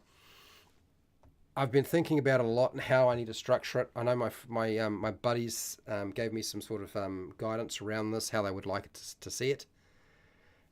So it's not choose one. That's the thing, isn't it? I have not wanted it to be that. So let's go down.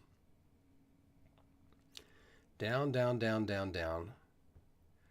Here we are. Favorite enemy is fine. We've done it. Remove that is a working thing. Hunter's Mark. Don't worry about that yet. Primeval Awareness. I don't think it's fixed in the even remotely, even though I'd like to think it was. It definitely doesn't feel like it is. Getting surprise. No.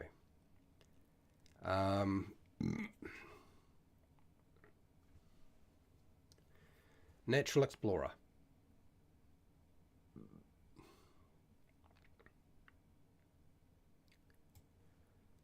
Okay, so this is what we'll do. We'll go cut and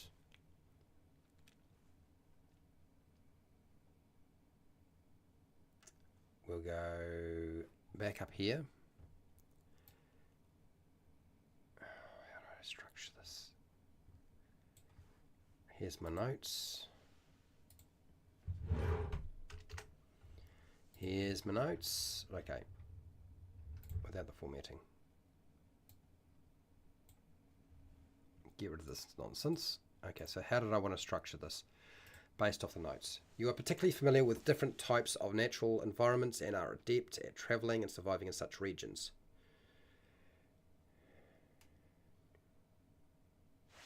Okay, so choose 4 types of favored terrain. 4 types of favored terrain at level 1. Level 1.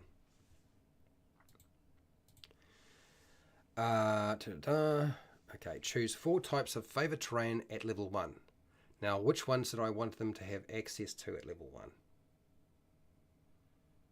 It was Arctic, desert, swamp, mountain, grasslands, forest. Okay, so that's all fine. This line here is where things need to be removed to somewhere else. Next, swamp, mountain, so 1, 2, 3, 4, 5, 6, 7.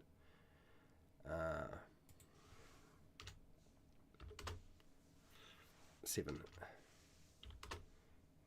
At level 6, select 2 more favored terrains.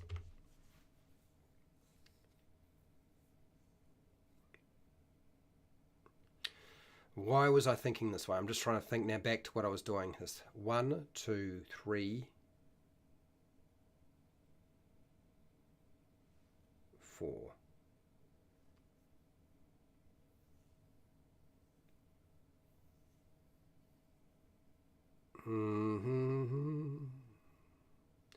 1, 2, 3, 4.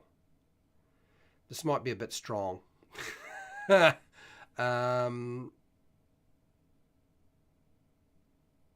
2 more favored terrains. Okay, let's do that. And then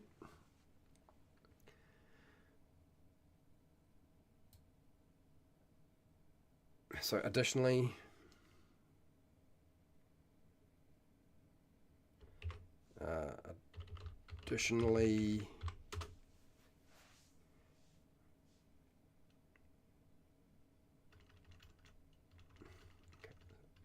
then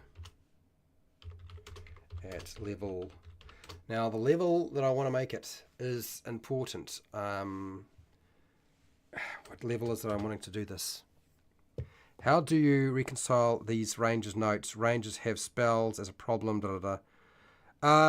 I've moved spells to level 7. And reconciling it, Dirt, I can assure you I have not reconciled it in the remote as I haven't got a full idea of how to solve the problem for me. I really haven't got a. It's not as easy as you might think. I look at it and like, okay, all right, I get what they're trying to do. The Ranger in D&D is not the Ranger Aragon, although it is based off Aragon. But yes, I totally get where you're coming from with that. So what do I want to do with this? What level do I want to make this another option? Copy. Or other planes of existence. Paste. When you make an intelligence or wisdom check related to your favorite terrain, your proficiency bonus is doubled if you are using a skill that you're proficient in. This mechanic in itself I dislike. So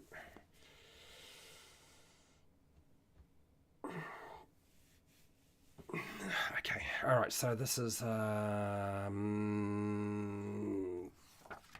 it. Where are we? Here we go.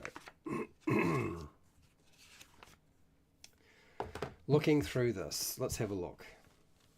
Where do I really want it to start?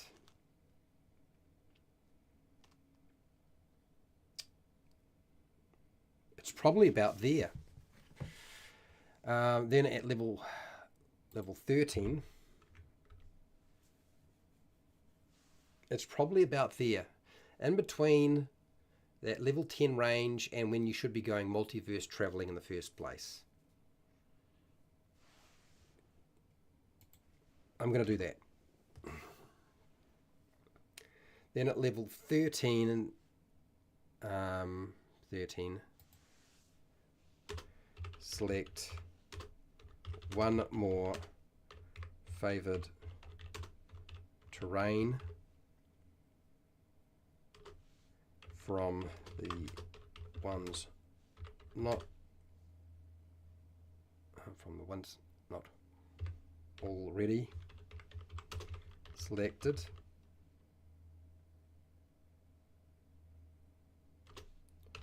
or the following.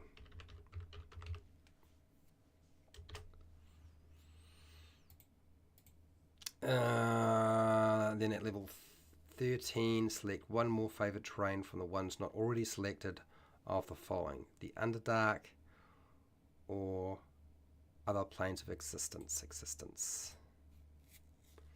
Okay. Man.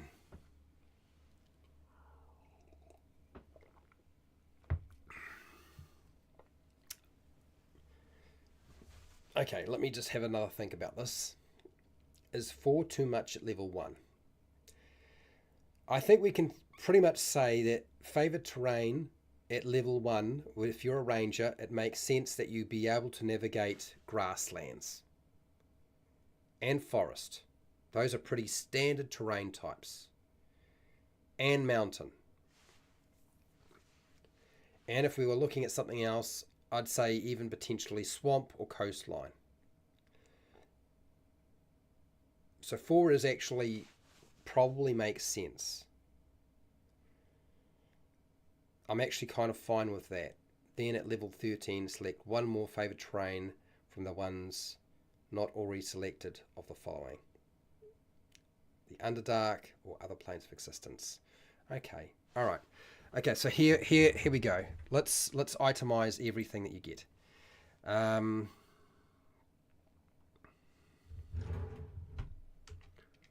Let's go here. The features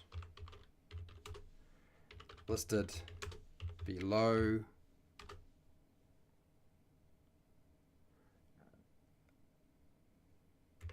are granted.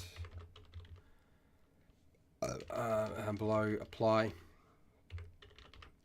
to your favored terrains.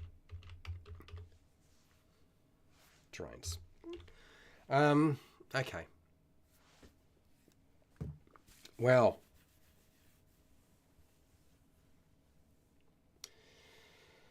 level 1, level 6, level 1, level 6, 4, and then 2, and then 1. That means you're pretty much going to, there are so many planes of existence. So the top end limit is pretty, there's a lot going on there, for sure. Man.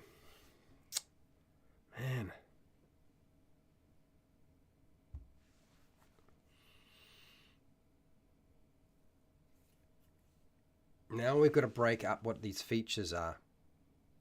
They're all itemized. While traveling for an hour or more in your favorite train, you gain the following benefits.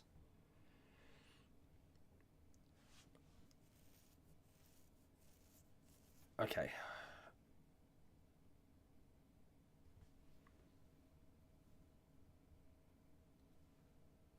Man, this is actually really difficult. I thought favored terrain would be easier, but it's actually not. Okay, that's that. That's this. You choose additional favored terrain types at level 6 and 10. So in the standard game you get 3. I'm going to get rid of this. Do I want to make level 13 level 10? Would it matter? No, I don't think it's going to matter. Let's put it level 10. Okay. Then at level 10, select one more favored terrain from the ones you already...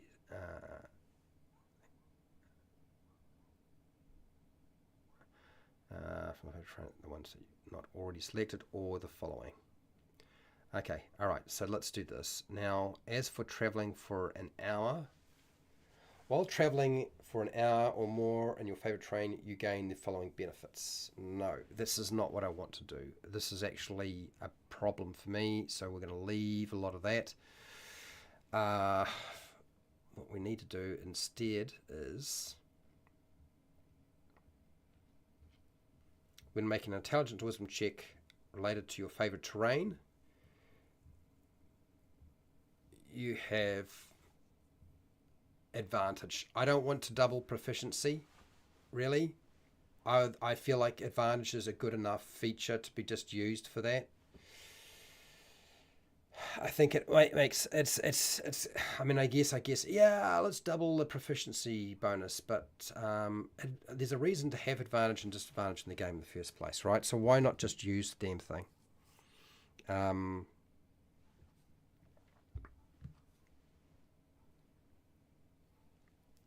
I think that's what we'll do. So when you make an intelligence or wisdom check related to your favorite terrain, your proficiency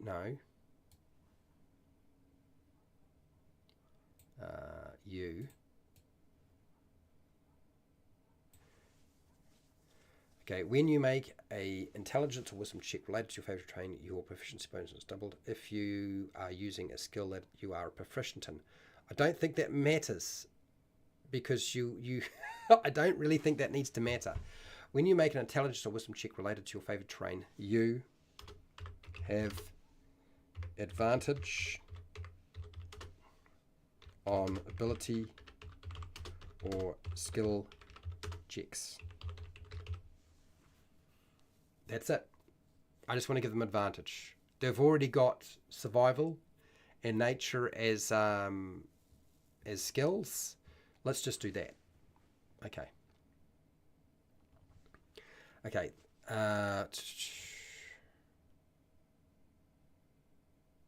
While traveling in your favorite terrain, you have the following benefits. Okay, let's do this.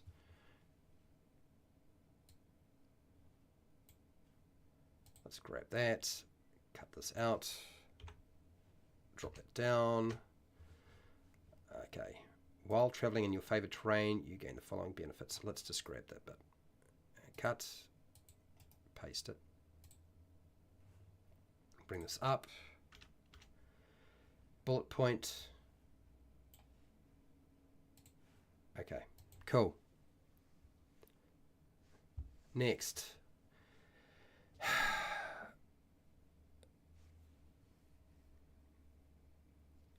Just mark my chat, just make sure it's actually working. Hopefully it's working properly. Getting to the top of the hour, and I need to actually take a break. So this is going to be unpopular. I can see it now, but I'm going to do it. There are a few things I want to add to here, but here we go. So difficult terrain doesn't slow your group's movement. I've never really understood why the group's ability to move through difficult terrain is going to be improved by having a ranger. I've never understood that in the slightest. Your group can't become lost except by magical means. Again, I get what they're trying to do here. I do. I understand what you're trying to do here when you make a statement like this. But as a game master, that's shit. It's really, really shit. It's not what needs to be there. If anything, the best way to do this is to say something more like, now let me see if I can get this to work.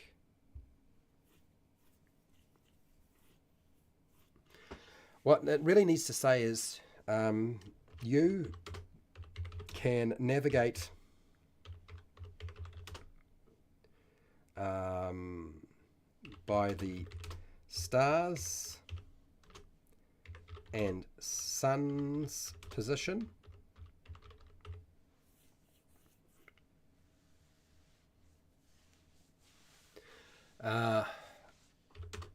allowing you to always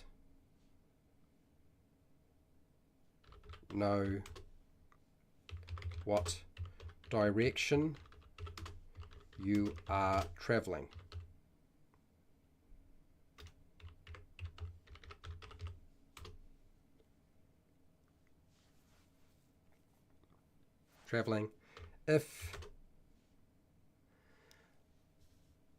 If you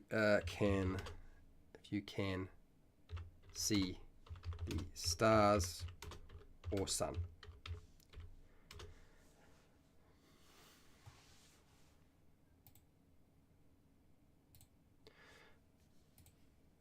Okay, so you can navigate by the stars and sun's position, allowing you to always know what direction you are traveling if you can see the star or sun. That's it. I think that's the ranger in terms of their navigation ability.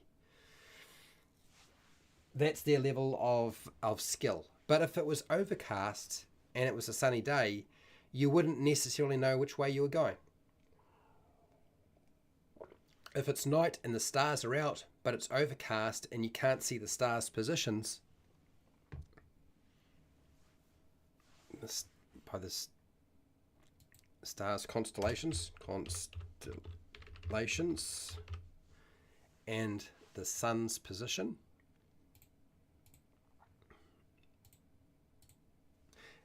allowing you to always know what direction you are traveling if you can see the sun or see the stars or sun. Okay, I think that's how it should read. I think that feature, that lost thing, it still means a ranger can get lost. A ranger should still potentially be able to get lost if things are overcast. If suddenly the stars disappear or the sun disappears, then they're not going to be able to navigate quite as well. That's it. They don't need a compass. All right, next. Difficult terrain doesn't slow your group's travel. Again, I've disliked this feature a lot. I'm going to make a mark here. I'm going to put a yellow on it. I'm not too sure how to make it sound right now, so we're going to come back to it. Even when you are engaged in another activity while traveling, such as foraging, navigating, or tracking, you remain alert to danger. What does that mean? What the hell are they trying to say here? It's essentially a level 1 feature that you use with your natural explorability, but what are they trying to say? It means what? Really, are you saying you can't be surprised? I feel like that's what they're trying to say, is you can't be surprised. Again, I'm going to mark this one here because I don't know that it needs to live there. Not at level 1, and certainly not in that way. If you are traveling alone, you can move silently at normal speed. That's fine. I have no problem with that. If you're traveling alone, you can move silently at normal speed. Awesome. But how often is it going to actually be utilized in your game? I don't think it's going to be utilized that much. It can still be there. When you forage, you find twice as much food as you normally would. What the hell does this mean? Like, come on. Like, be specific. Twice as much? How is a game master supposed to adjudicate that? It's actually not very easy because it's not very clear what's going on here. So I'm not a fan of this as a feature because it just tell me, how much food can I collect? That's it. That's all I need to know. Okay.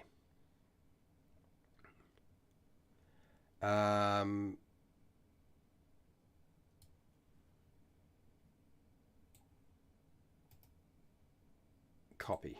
So I'm going to take the barbarians feature here that I was using that I've got listed as survivor. We're not going to use it here. We're going to put this into the natural explorer thing, and I'm going to take out this foraging bullshit because this just I've never been able to figure out what the hell it meant. Do you know what I mean? Okay, so give me something a little bit more specific. Here we go. You can find enough food each day to feed a minimum of 2 people. Not the whole group, 2 people. 2 people. Okay. That's all right. I'm fine with that. That's all good. Sweet. Great. Awesome. Next. I'm going to take this feature here that I built for the barbarian. You can start a fire without matches or a tinderbox by just using a few branches and straw. So I'm taking this feature here and we're going to cut it and we're going to plonk it in here. Paste. Put it in there.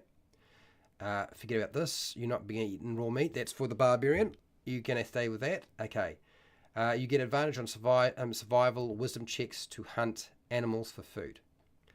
So, although that seems like a good idea, but here it is. We're dealing with intelligence and wisdom checks related to your favored terrain. What is that? When you make an intelligence or wisdom check related to your favorite terrain, you have advantage on ability or skill checks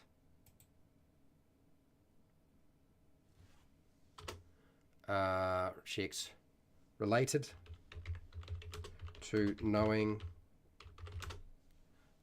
related to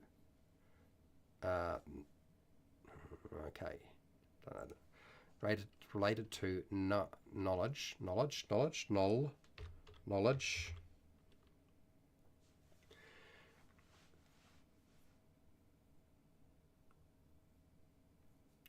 This is probably the best.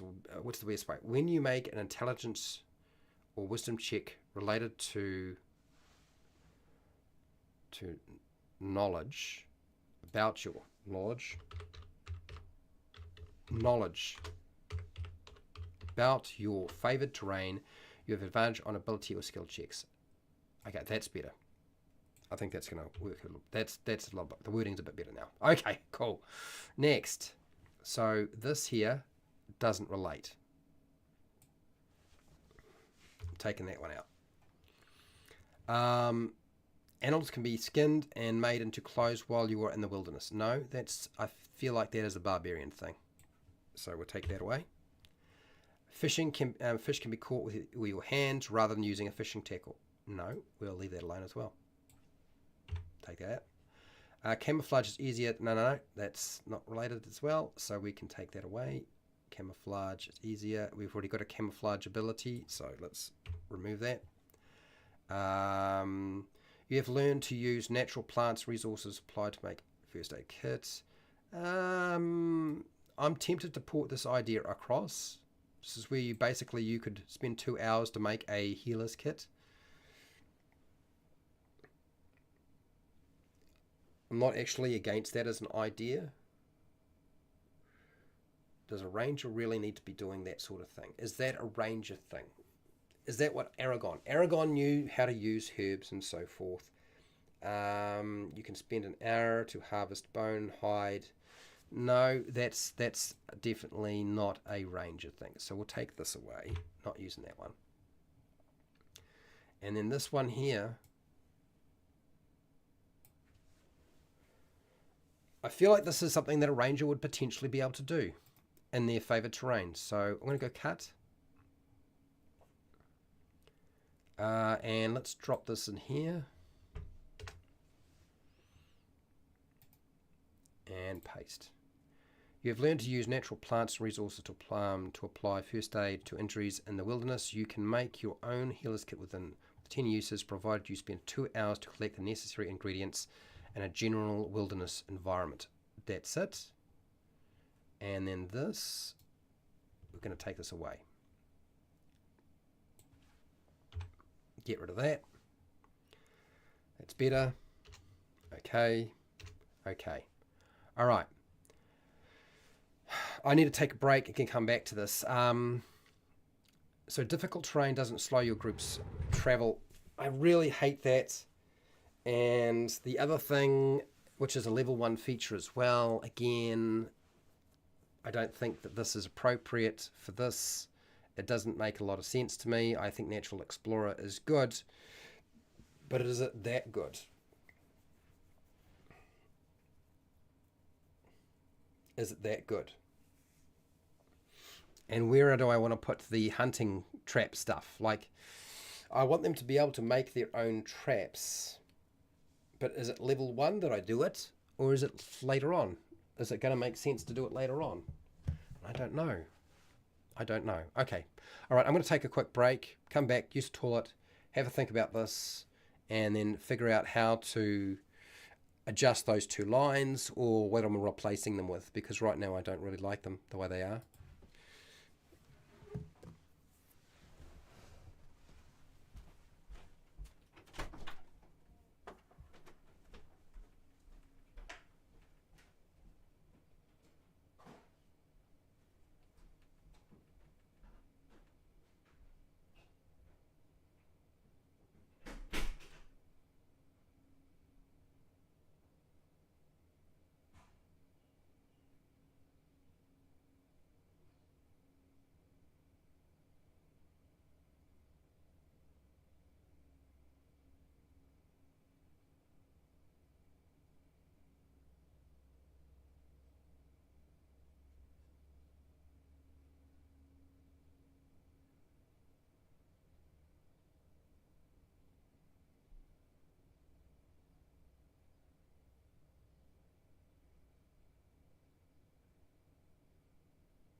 Back I come.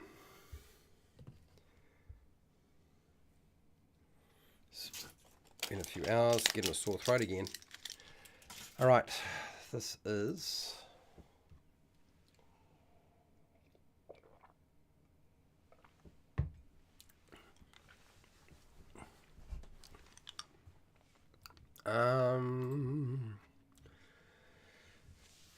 difficult terrain doesn't slow your group's travel. I'm sure there's another ability that we were looking at that's here in the roles that sort of make this seem kind of ridiculous. You get this at level 1. So that basically means difficult terrain doesn't slow your group's travel, which means it doesn't slow your travel. And that's at level 1 as a feature, which is standard for a natural explorer, right?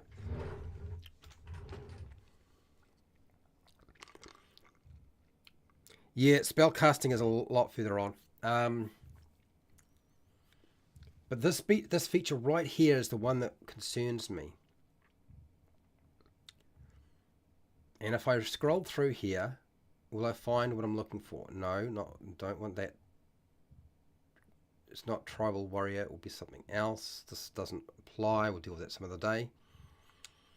Okay, tracking awareness. You can focus your awareness on the region around you by listening to the vibrations traveling through the ground or still water. This only works with a single creature of large size or greater, or groups of more than 5 medium-sized creatures in contact with the ground or water. The creature must be crawling, walking, running, or swimming to be detected, but is not detected if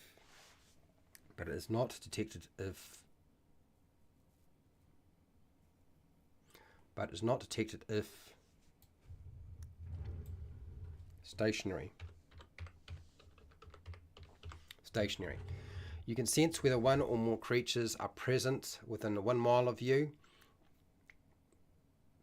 Sense whether one or more creatures are present within 1 mile of you, or within up to 6 miles of you in your favoured terrain. This feature reveals the creature's general direction they are travelling in relation to the ranger.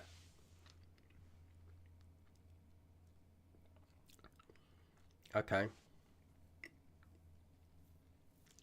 It's such a nothing ability, and it certainly was stronger before. This sort of still kind of sucks. You can sense with the one creature. This feature reveals it's a creature. Okay. No, I think 6 miles of you. Let's get rid of that 1 mile thing. 6 miles is fine. Favourite terrain doesn't give you any extra benefit. I don't see why it should. Let's just do that. Back to the difficult terrain thing. Barbarian followers. No, keep going. This is the spell casting stuff. Strider. Here we go. Your movement through non-magical difficult terrain costs you no extra movement. This is a level 9 feature. You can also pass through non-magical plants without being slowed by them and without taking damage from them if they have thorns, spines, or a similar hazard. Here's the problem with this feature. Now that I look at it, and now I understand why I had so much issue with it. It's because the level 1 natural explorer ability is better than this feature, which you get at level 9. It's significantly better. This is why adding an extra 10 feet in terms of movement while you're not wearing heavy armor, being able to have a climb and swim speed equal to your speed is an improvement. It's because if your movement through non-magical difficult terrain costs you no extra movement, you've already got that with your natural explorer. This is why the problem exists. Now I understand why it was such shit. All right, let's unhighlight this. I know what to do with this now. Your movement through non-magical,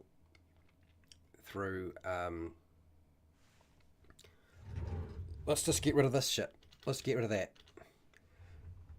Your movement through magical difficult terrain costs you no extra movement. You can also pass through magical plants without being slowed by them and without taking damage from them, from non-magical and magical. Okay.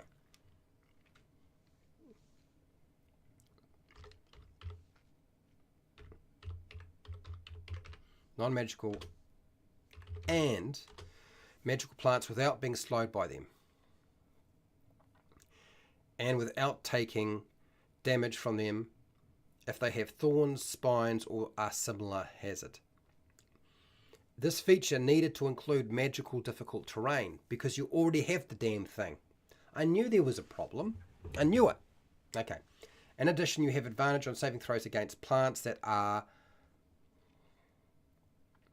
magically created or manipulated to impede movement, much like those created by the entangles. But no, forget that. Advantage in addition, no, that's just like your movement through magical terrain costs you no extra movement. You can also pass through non-magical and magical plants without being slowed by them and without taking damage from them if they have thorns, spines, or a similar hazard. Well, okay. Yeah, because I want the idea of damage being taken to no longer be a thing you need to worry about yourself. If it's non-magical or magical, you don't have to worry about that. A saving throw. This is why this feature is so garbage. Landstrider.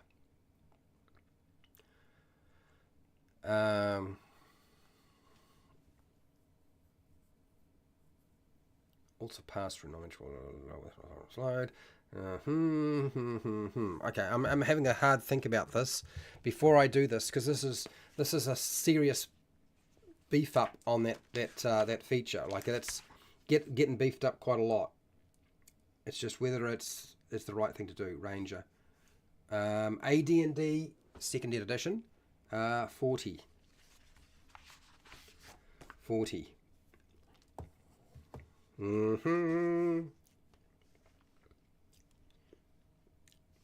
Stronghold. At 10th level, Ranger tracks 2d6 fire. No, that's going to be different. No.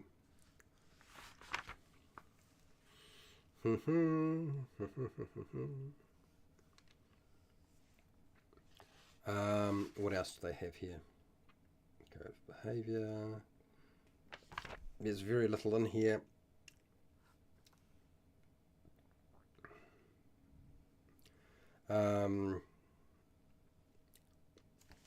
Okay. All right.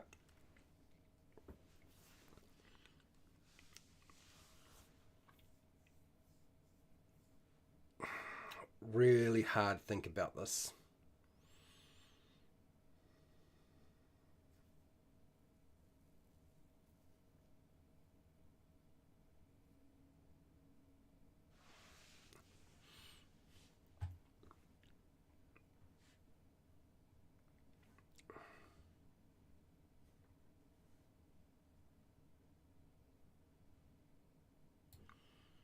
Nah, let's just get rid of that. It's either got to be advantage or it costs you no extra movement. An advantage is a dice mechanic. A dice mechanic at level 9 is not the end of the world. But really what we're doing is we're trying to stack it so that they succeed. So just let them succeed at the damn thing. It's only them that's going to be unaffected by it. So bugger that. I'm gonna jump in full hog. That's what I'm gonna do. I don't know if this will last. It might wind up having to be backpedaled to advantage rather than you just don't need to worry about magical difficult terrain. Okay. Which means we have to deal with non-magical terrain earlier. You can also pass through non-magical and magical plants without being slowed by them and without taking damage. Hang on. Also pass through. Now this makes no sense. You can also pass through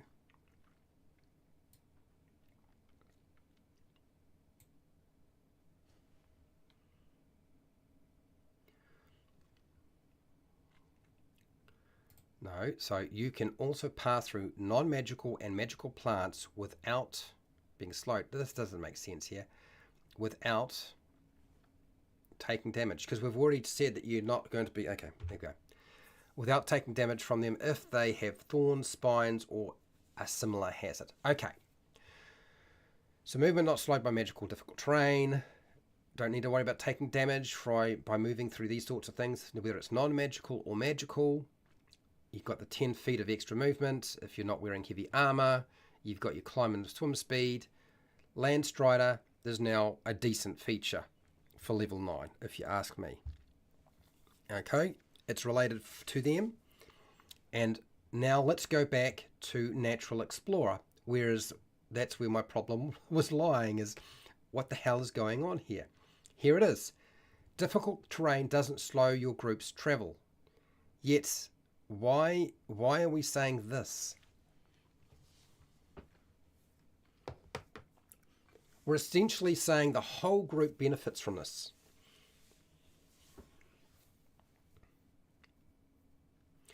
Difficult terrain doesn't slow your travel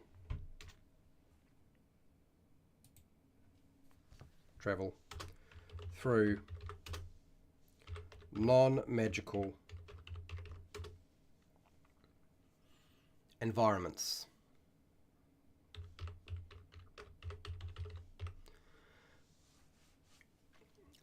One of the biggest beefs that I've had is that my entire group do not need to worry about difficult terrain as long as they're a ranger.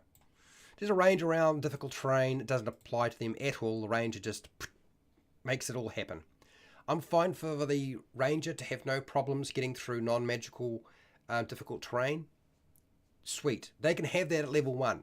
I am happy for them to have that in their favoured terrains. That's all good. But the entire group? Hell no. Hell no. Okay. Even when you are engaged in another activity while travelling, such as foraging, navigating, or tracking, you remain alert to danger. This is another bloomin' feature that is so confusing. So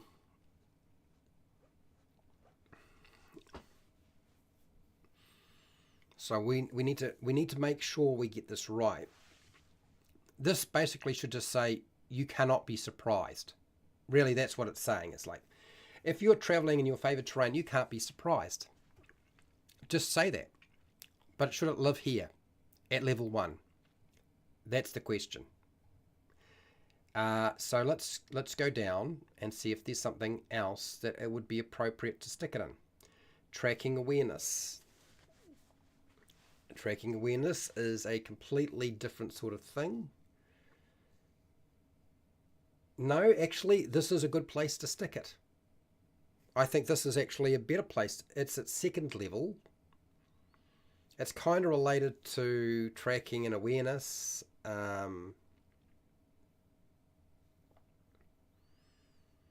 Tracking, awareness, not being surprised. That makes it a level 2 feature, which is a bit better. Right now, it's sort of a little bit wishy-washy. And then if I go down here a bit more, is there anything else? Surprise, conqueror, don't worry about that right now. Vanquish, vanish. Is vanish at level 11 need to be something like this, where you get surprised? It's a long way off. It's a heck of a level 11, really?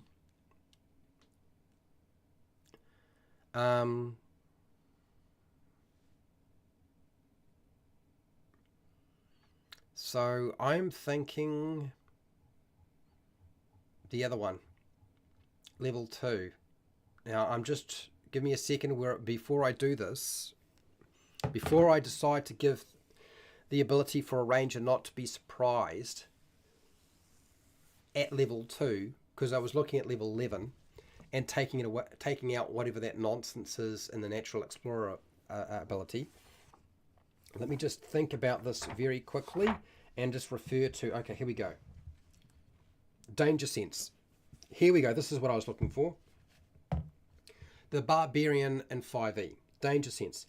At second level, you gain an uncanny sense of when things nearby aren't as they should be, giving you an edge when you dodge away from danger. You have advantage on dexterity saving throws against effects that you can see, such as traps, spells, to gain this benefit. You can't be blinded, deafened, or incapacitated. Now, I didn't use Danger Sense in that way when I did the Barbarian. When I redid the Barbarian, I did something else with it. So, what I am thinking is, if I go down to, I think I call it Rapid Reflexes. Did I call it Rapid Reflexes? Or was it Danger Sense? I can't remember. Reckless Attack, Survivor, Barbarian Defense, Rage, done that.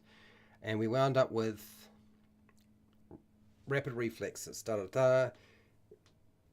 Okay.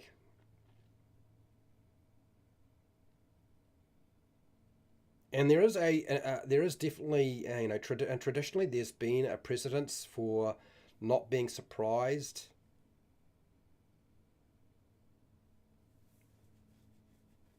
But am I building it into the Ranger at level 2? Not being surprised for a Ranger. Level 2. Because this can't work the way this is. This just makes absolutely no sense. What this is supposed to relate to is the use of passive perception. Because see, if you are engaged in another activity in 5e, while you're traveling, such as foraging, navigating, or tracking, it means that you can't use your passive perception for danger that's around you because you're focusing on something else. If you're doing something else while you're traveling, okay, you don't get to use the passive perception. So this is what this is supposed to try to do. But of course, unless you know the rules really well, you won't have figured out that's how you're supposed to apply it. And I can't stand passive perception anyway. So I'm going to take it away completely. Let's get rid of that shit. Nonsense. Get rid of it. Okay, next. I've got to put in another feature here because I don't think that the Ranger has quite all the things that they would really need to have here. While tracking other creatures, you can also learn their exact number, their size, and how long ago they passed through the area. Okay. While tracking other creatures, you can also learn their exact number, their size, and how long ago they passed through the area. So, okay, so while tracking other creatures, you can learn from their footprints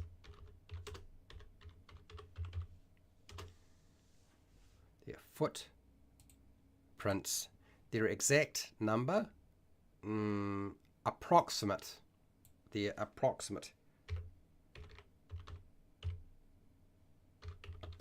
number, their sizes, and what was the other thing?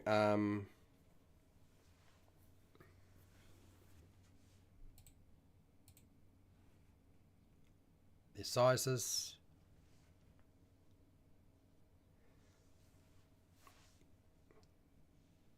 and type of creature.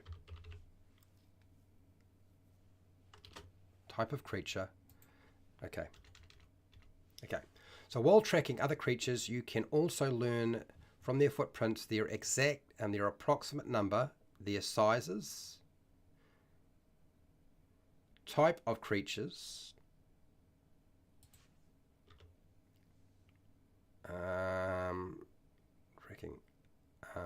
while tracking other creatures, you can learn from their footprints their approximate number, their size, type of creature, and how long ago they passed through the area. And I'm taking this out of here. Am I taking this out of here? Because this is from footprints alone. And that's what I think it needs to be specified as its footprints. If you don't leave a footprint, you're not going to be able to learn that sort of information. No, it can stay there. It can live there. I think that's fine where it lives. It can live right there. That's all good. I don't have a problem with that. Range air to ground, 40 feet to 3 hours ago when we ran me over. Yeah, exactly. So this feature here is sooner rather than later. And actually, I think we should put this with the other one. Tracking awareness. It's only level 2. It's only level 2. Let's cut this out. I think that's right. I think it needs to live with the other one. Let's take this down here. Down. Tracking awareness.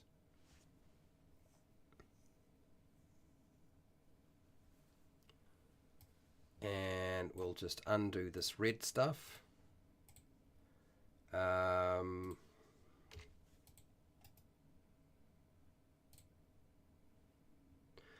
Beginning at second level, you have become an expert tracker.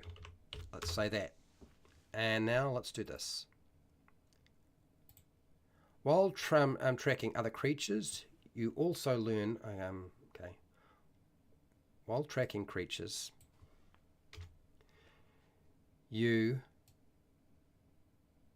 can learn from their footprints their approximate number, their size, type of creature, and how long ago they passed through the area.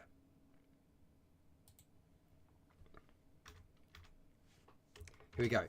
You can focus your awareness on the ground region around you by listening to the vibrations traveling through the ground or still water.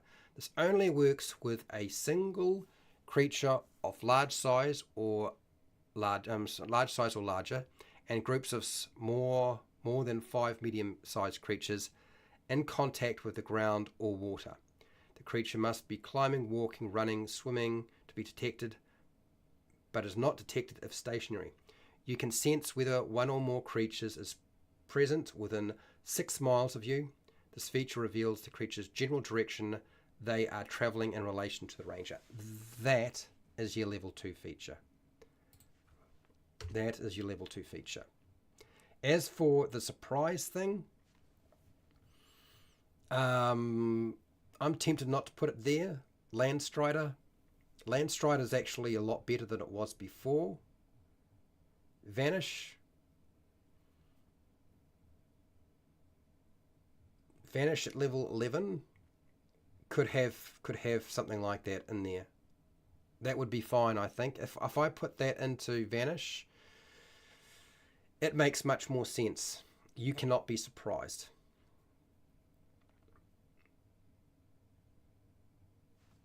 And it's level 11.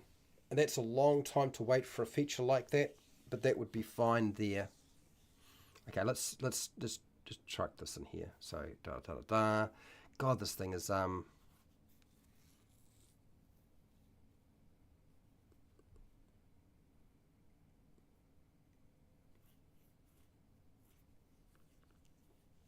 Vanish. Okay.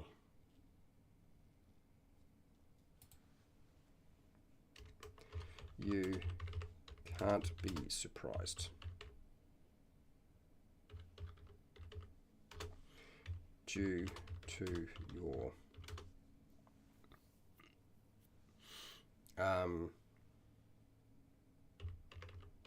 masterful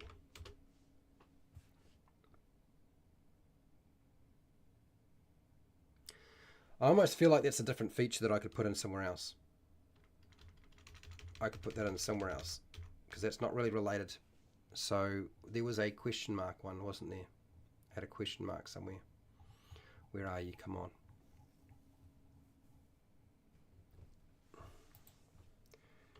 You can't be surprised. And that is really shit. Because it's level 15. I'm not really very fond of this. I'm going to put a big red mark on it.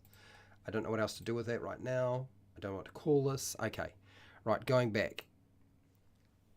Favored terrains. Natural explorer. Okay. We need to put in one more thing. And that is traps. Traps for me is a big factor. I want to have something around traps in it. And we don't have anything so far. So,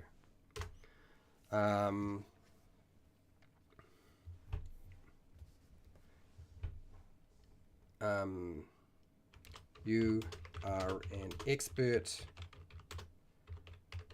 trap maker in the wilderness.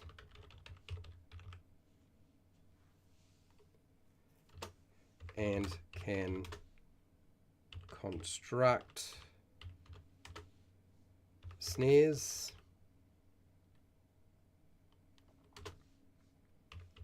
and snares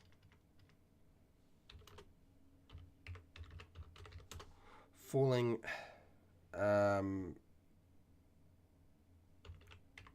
it's falling traps. Is it falling?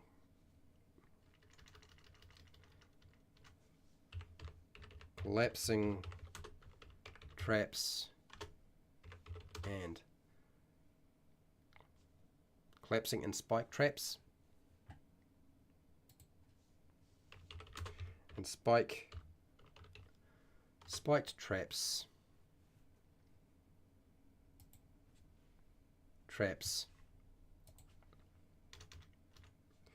if you spend 1 hour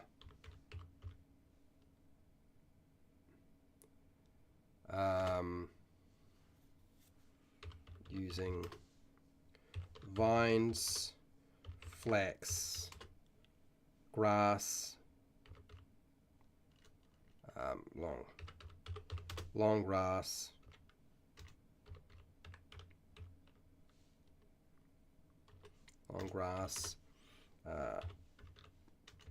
branches, leaves.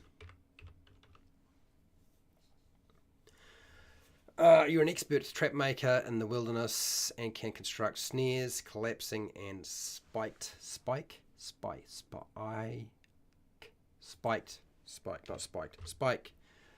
traps if you spend 1 hour using vines, flax, long grass, branches, leaves, rocks, and what's the other thing? What have I got here? Vines, flax, grass, branches, leaves, and other natural materials.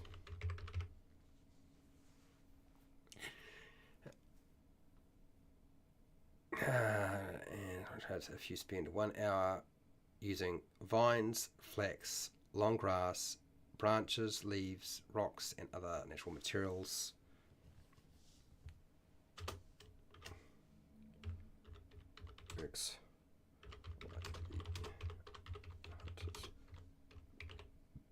Trap.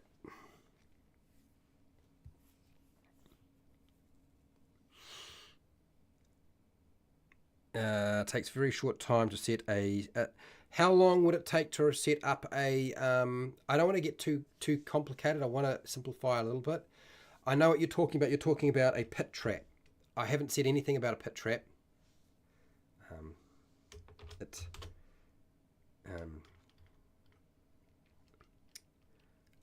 You can construct a pit trap in 8 hours. If you have a spade, have a shovel, have a digging tool, and a knife.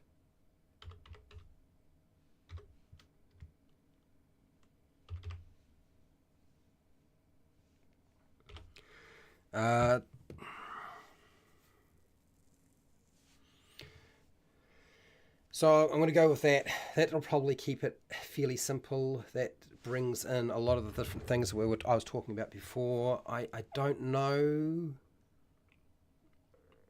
I mean, there's a lot going on there. These are things that are very much about exploration. I'm feeling reasonably all right with that feature right now, I think. Okay, so let's go down and let's just see where my checklist is. Is there anything I can remove? Mounts, haven't done that yet. Favored, natural stuff, we can get rid of this. This is all no longer an issue. Ranger, okay, I haven't done anything with the Hunter's Mark problem. Yep, we'll get back to you. Okay, next. Spellcasting level 7, well I haven't actually done spellcasting yet. Access to that, no. Prime Evil Awareness has been turned into something else. I think that's alright now, I think. Standard Giant Killer, we've okay.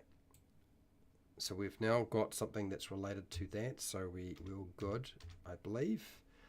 Hunter knows how more about beasts, community, okay, getting surprised more often. I don't know about that. Okay, so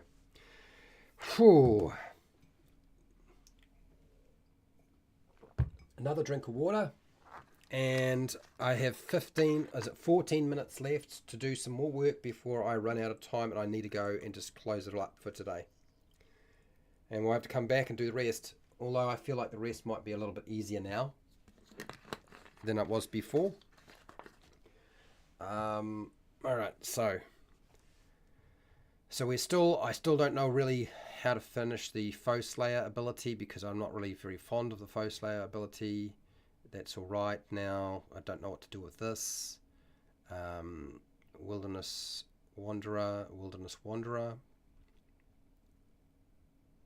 Come back to you. Vanish, done that. No, it's not going to be called Conqueror. Landstrider is better than it was before. Spellcasting, I'll leave that for now. Here we go. I can probably do this one. Beginning at 60th level, your character is required to take on an apprentice, and I think that's what we'll do.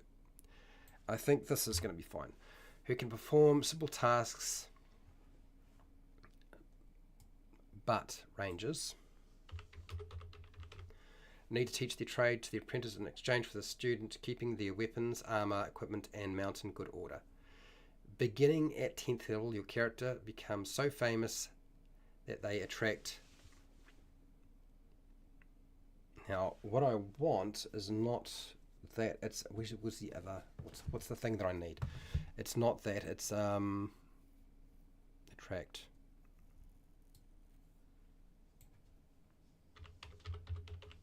Ranger followers that support and assist their character in their endeavors. Your character gains a number of. Now, it's not going to be this. Let's see if I can find this. This should be a little bit easier. Hang on. Okay. All right. Where's the book? Got it. We're not giving them tribal warriors. That isn't it.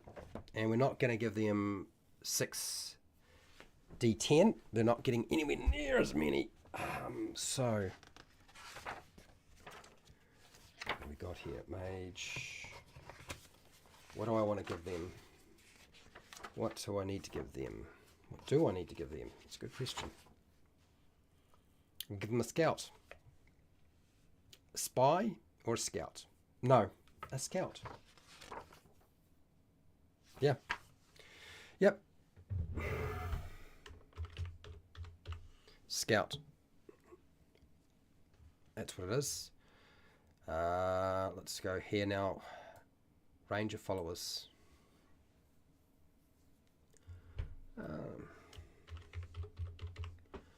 Okay. Ranger followers. Let's do this. Let's take all that off. Okay, so Beginning at 10th level, your character becomes so famous that they attract a range of followers that support and assist your character in their endeavors. Your character gains a number of scouts, which is only a challenge rating half, but really they are supposed to be scouts, not combatants anyway. Equal to, now I believe I was going to go 4 to 24 is what AD&D did. So if we go 4 to 24, let's go 4 times 6. That's 24 as a maximum. So 46 equal to 46. No berserkers. You are not getting berserkers. Okay. Okay, so next, the scouts. There, you're not getting anything else that sits. You're not getting a lot. The scouts can't be replaced if they die, but can be raised from the dead. Followers are used for the following tasks: stable hands, hunting animals for food, collecting animal trophies, yeah, farming, no. Rangers are not farmers. Not a ranger. To collect tribute from peasants, no, they don't do that. That's not what they do.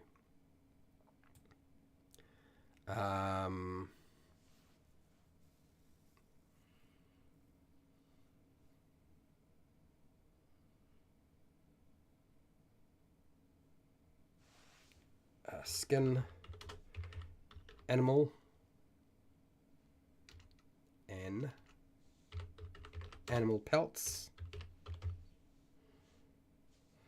Okay. Crew a ship. Do I want to give them a ship? Do I want to give a ranger a ship? That's a good question. I hadn't thought about that one. Is giving a barbarian a ship seem reasonable, and then not giving a ranger a ship? We're dealing about a ranger. I mean, I guess the assumption is all rangers must be on land, and they would never be on the sea. But maybe that wouldn't be the case. So crew a ship, manage trade services. I don't know about manage trade services, but skin animal pelts.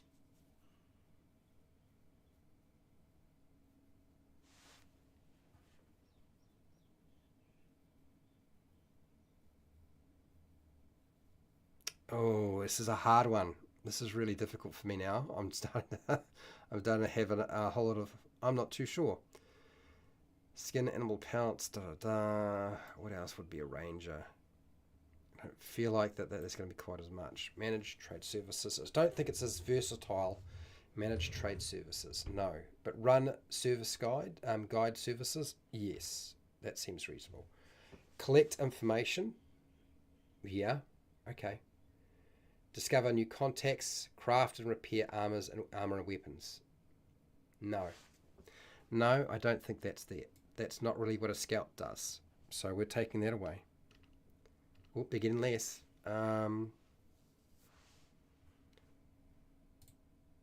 Discovering your content. And act as a castle steward. Act.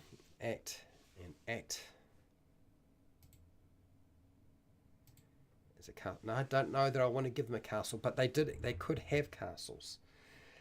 It's very contradictory.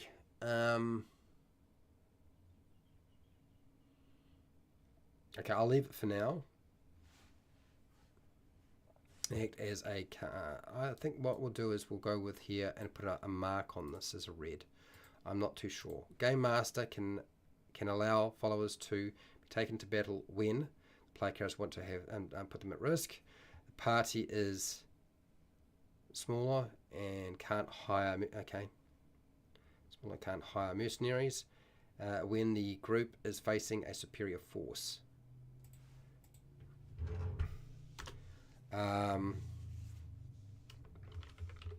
Rangers can't hire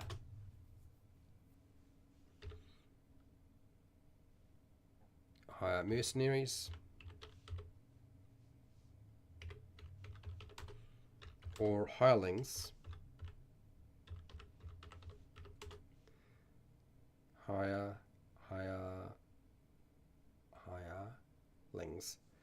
themselves.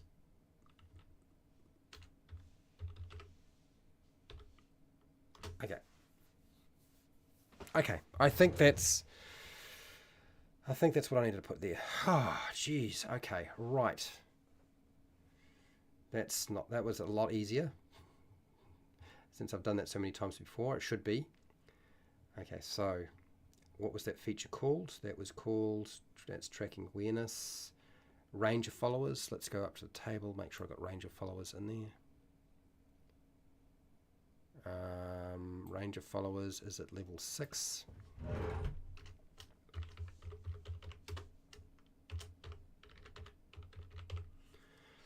Okay, all right. And then we've got a couple other things. I should do the other things. I'm probably going to be behind when I come back next time. How much work do I have to complete? Oops, how much work do I have to complete on this? Is there a lot more left? Is there? So, done this. Fighting styles, done. Tribal warrior, it's not going to be called tribal warrior. And I'm not sure what to call it.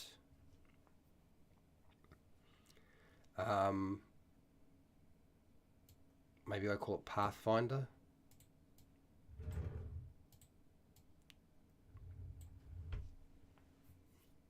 Maybe I call it Pathfinder. I'm not too sure. You don't have to, Fred Huber. I've put it in because my group are like that. They're like, nah, I want to do that. The party will always buy get the hirelings anyway, and the mercenaries, because somebody else will just go and buy them, even if it's not the ranger. So yeah, it's it's kind of almost a pointless thing to put in there in the first place.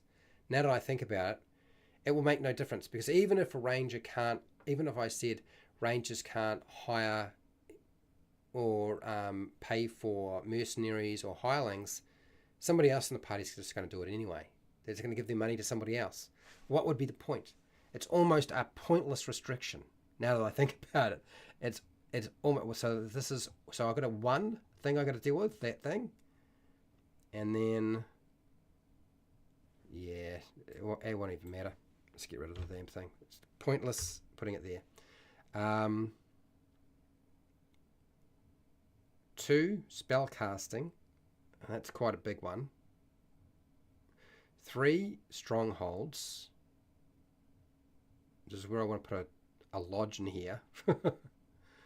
And then wilderness wanderer. This is where we've got to give them a mount, and a Pegasus is definitely on the cards for sure, as far as I'm concerned. But that's 4. Spirit traveler. Well, they're not going to be traveling in spirit form. I just don't think that makes any sense whatsoever, so we'll leave that alone. It's 5 though. 6, ancestral gift. That's a lot more. And then the foe slayer. That's a lot to cover next time. That's a heap. That is so much. What have I done today? 1, 2, I got stuck. 3, 4, 5, 6. Those were even. 7. Those were easy though. 8, 9, 10, 11, 12, 13, 14. Okay. So I did a fair amount. It's not as much as I'd hoped. There's still an awful lot to figure out. Yeah. Okay. Yeah, there's a heck of a lot to figure out now that I think about it. The Ranger might prove to be one of the more difficult classes I've ever come across. Usually it takes me 2 days and I've got the first draft done. Some of this I feel all right about. Some of it it's like, oh, no. Yeah, okay, all right. I've got to step away. I've obviously spent way too long on this. My brain is fried, and so I've got to come back. And next time we do this, I've got a bunch of work ahead of me, because I've got the general placement for most things, but there's still a few things to adjust. Hit points are fine, proficiencies are all right now, equipment is done, favored enemy is working the way I would like it to work. Natural Explorer is certainly better than it was before. I think that it's a vast improvement. Fighting styles are, well, I suppose there could be a bit more added. I just don't know what to add at this present time. Yeah, Wilderness Path. So we've got to do Tribal Warrior. Well, it's not Tribal Warrior. It's really what they're affiliated to. I don't know what that's going to be. Tracking Awareness, I did. Okay. All right. So next time, spells. What sort of organization they are associated with. That's what I would deal with. What sort of stronghold, maybe a hunting lodge, castles. How they travel. It's time to give them a mount. How do we deal with the multi-level, multi-plane, the multiverse travel stuff? How do we deal with that? Is that something that I need to do with them? Maybe it doesn't apply. That's a hard one. Magic items and the capstone. Good Lord, there's some things to think about. Definitely one of those times where I'm going to have to have some processing time. I think for sure processing time is going to be a huge factor here. Hey, thank you, Soul Train. Thank you, everybody who's been hanging out with me. I have to say that I'm really sorry that I got stuck. I really did. I really got stuck with some of this stuff. I thought the Ranger would be so much easier than it was, and I can tell you it wasn't very easy at all. It was actually quite difficult. Out of all the classes so far, this has certainly been one of the hardest ones for me to get my head around. I'm amazed that I got as much done as I did. So, do you think the Ranger for Dungeons & Dragons 5e needs fixing? Yes, 68% out of 41 votes. Holy shit. Okay. Undecided, 12%. No, 9%. Just watching, 9%. A lot of you believe that it needs fixing. I don't know necessarily that I have fixed it. I've certainly made some changes. I guess the next time we come back, we'll see how this works. I should be back in 2 weeks. 2 weeks' time. I won't be back next Friday to do this, but the Friday after I will be, because next Friday I'm playing Spaceballs. Sagas is a new game system that's been developed, so I'm going to play that with some buddies. The Game Master Roundtable. So yes, core blimey. That was some hard work. Not finished, but we'll get there. So a huge thank you to Soul Train 42, Fred Huber, and all of my patrons who support me. The patrons supporting me really makes a big difference. Everything that I do here goes up onto Patreon, and hopefully this weekend I will actually have time to put the rest of the documentation that I've made recently up there. Amazing, isn't it? Well, it took us for me to take a few days off. Thank you to Derp, Buried Axeblade, TJ for being here, and Pale Rider. If I miss your name, I do apologise. Bromus Sunstar, Jasper, who's been hanging out. I believe Big Kid was here. Two Born. Dan. I forgot Dan was here ages ago. Dungeons and Chronics. Milton Knowles, thank you for being here as well. And the many, many more people. There are so many people here that were chatting in the comments. And I'm sorry if I was not able to sort of pay attention that much. I did my very best, but I was also in the process of trying to do a whole lot of stuff. Negative Space. I forgot Negative Space. And see anybody else. I hope I haven't missed anybody, but I probably have. And if I have missed you, it was not my intention to do so. Okay? So wherever you are in the world, whether it be the morning, the afternoon, the night, or the wee early morning, please look after yourself, your family, and your friends. Be nice to your neighbours. Oh, that's right. Arcane. Arcane was here. Thank you for being here, Arcane. Be nice to your neighbours, and hey, till next time, keep rolling those 20s. Man, I'm tired.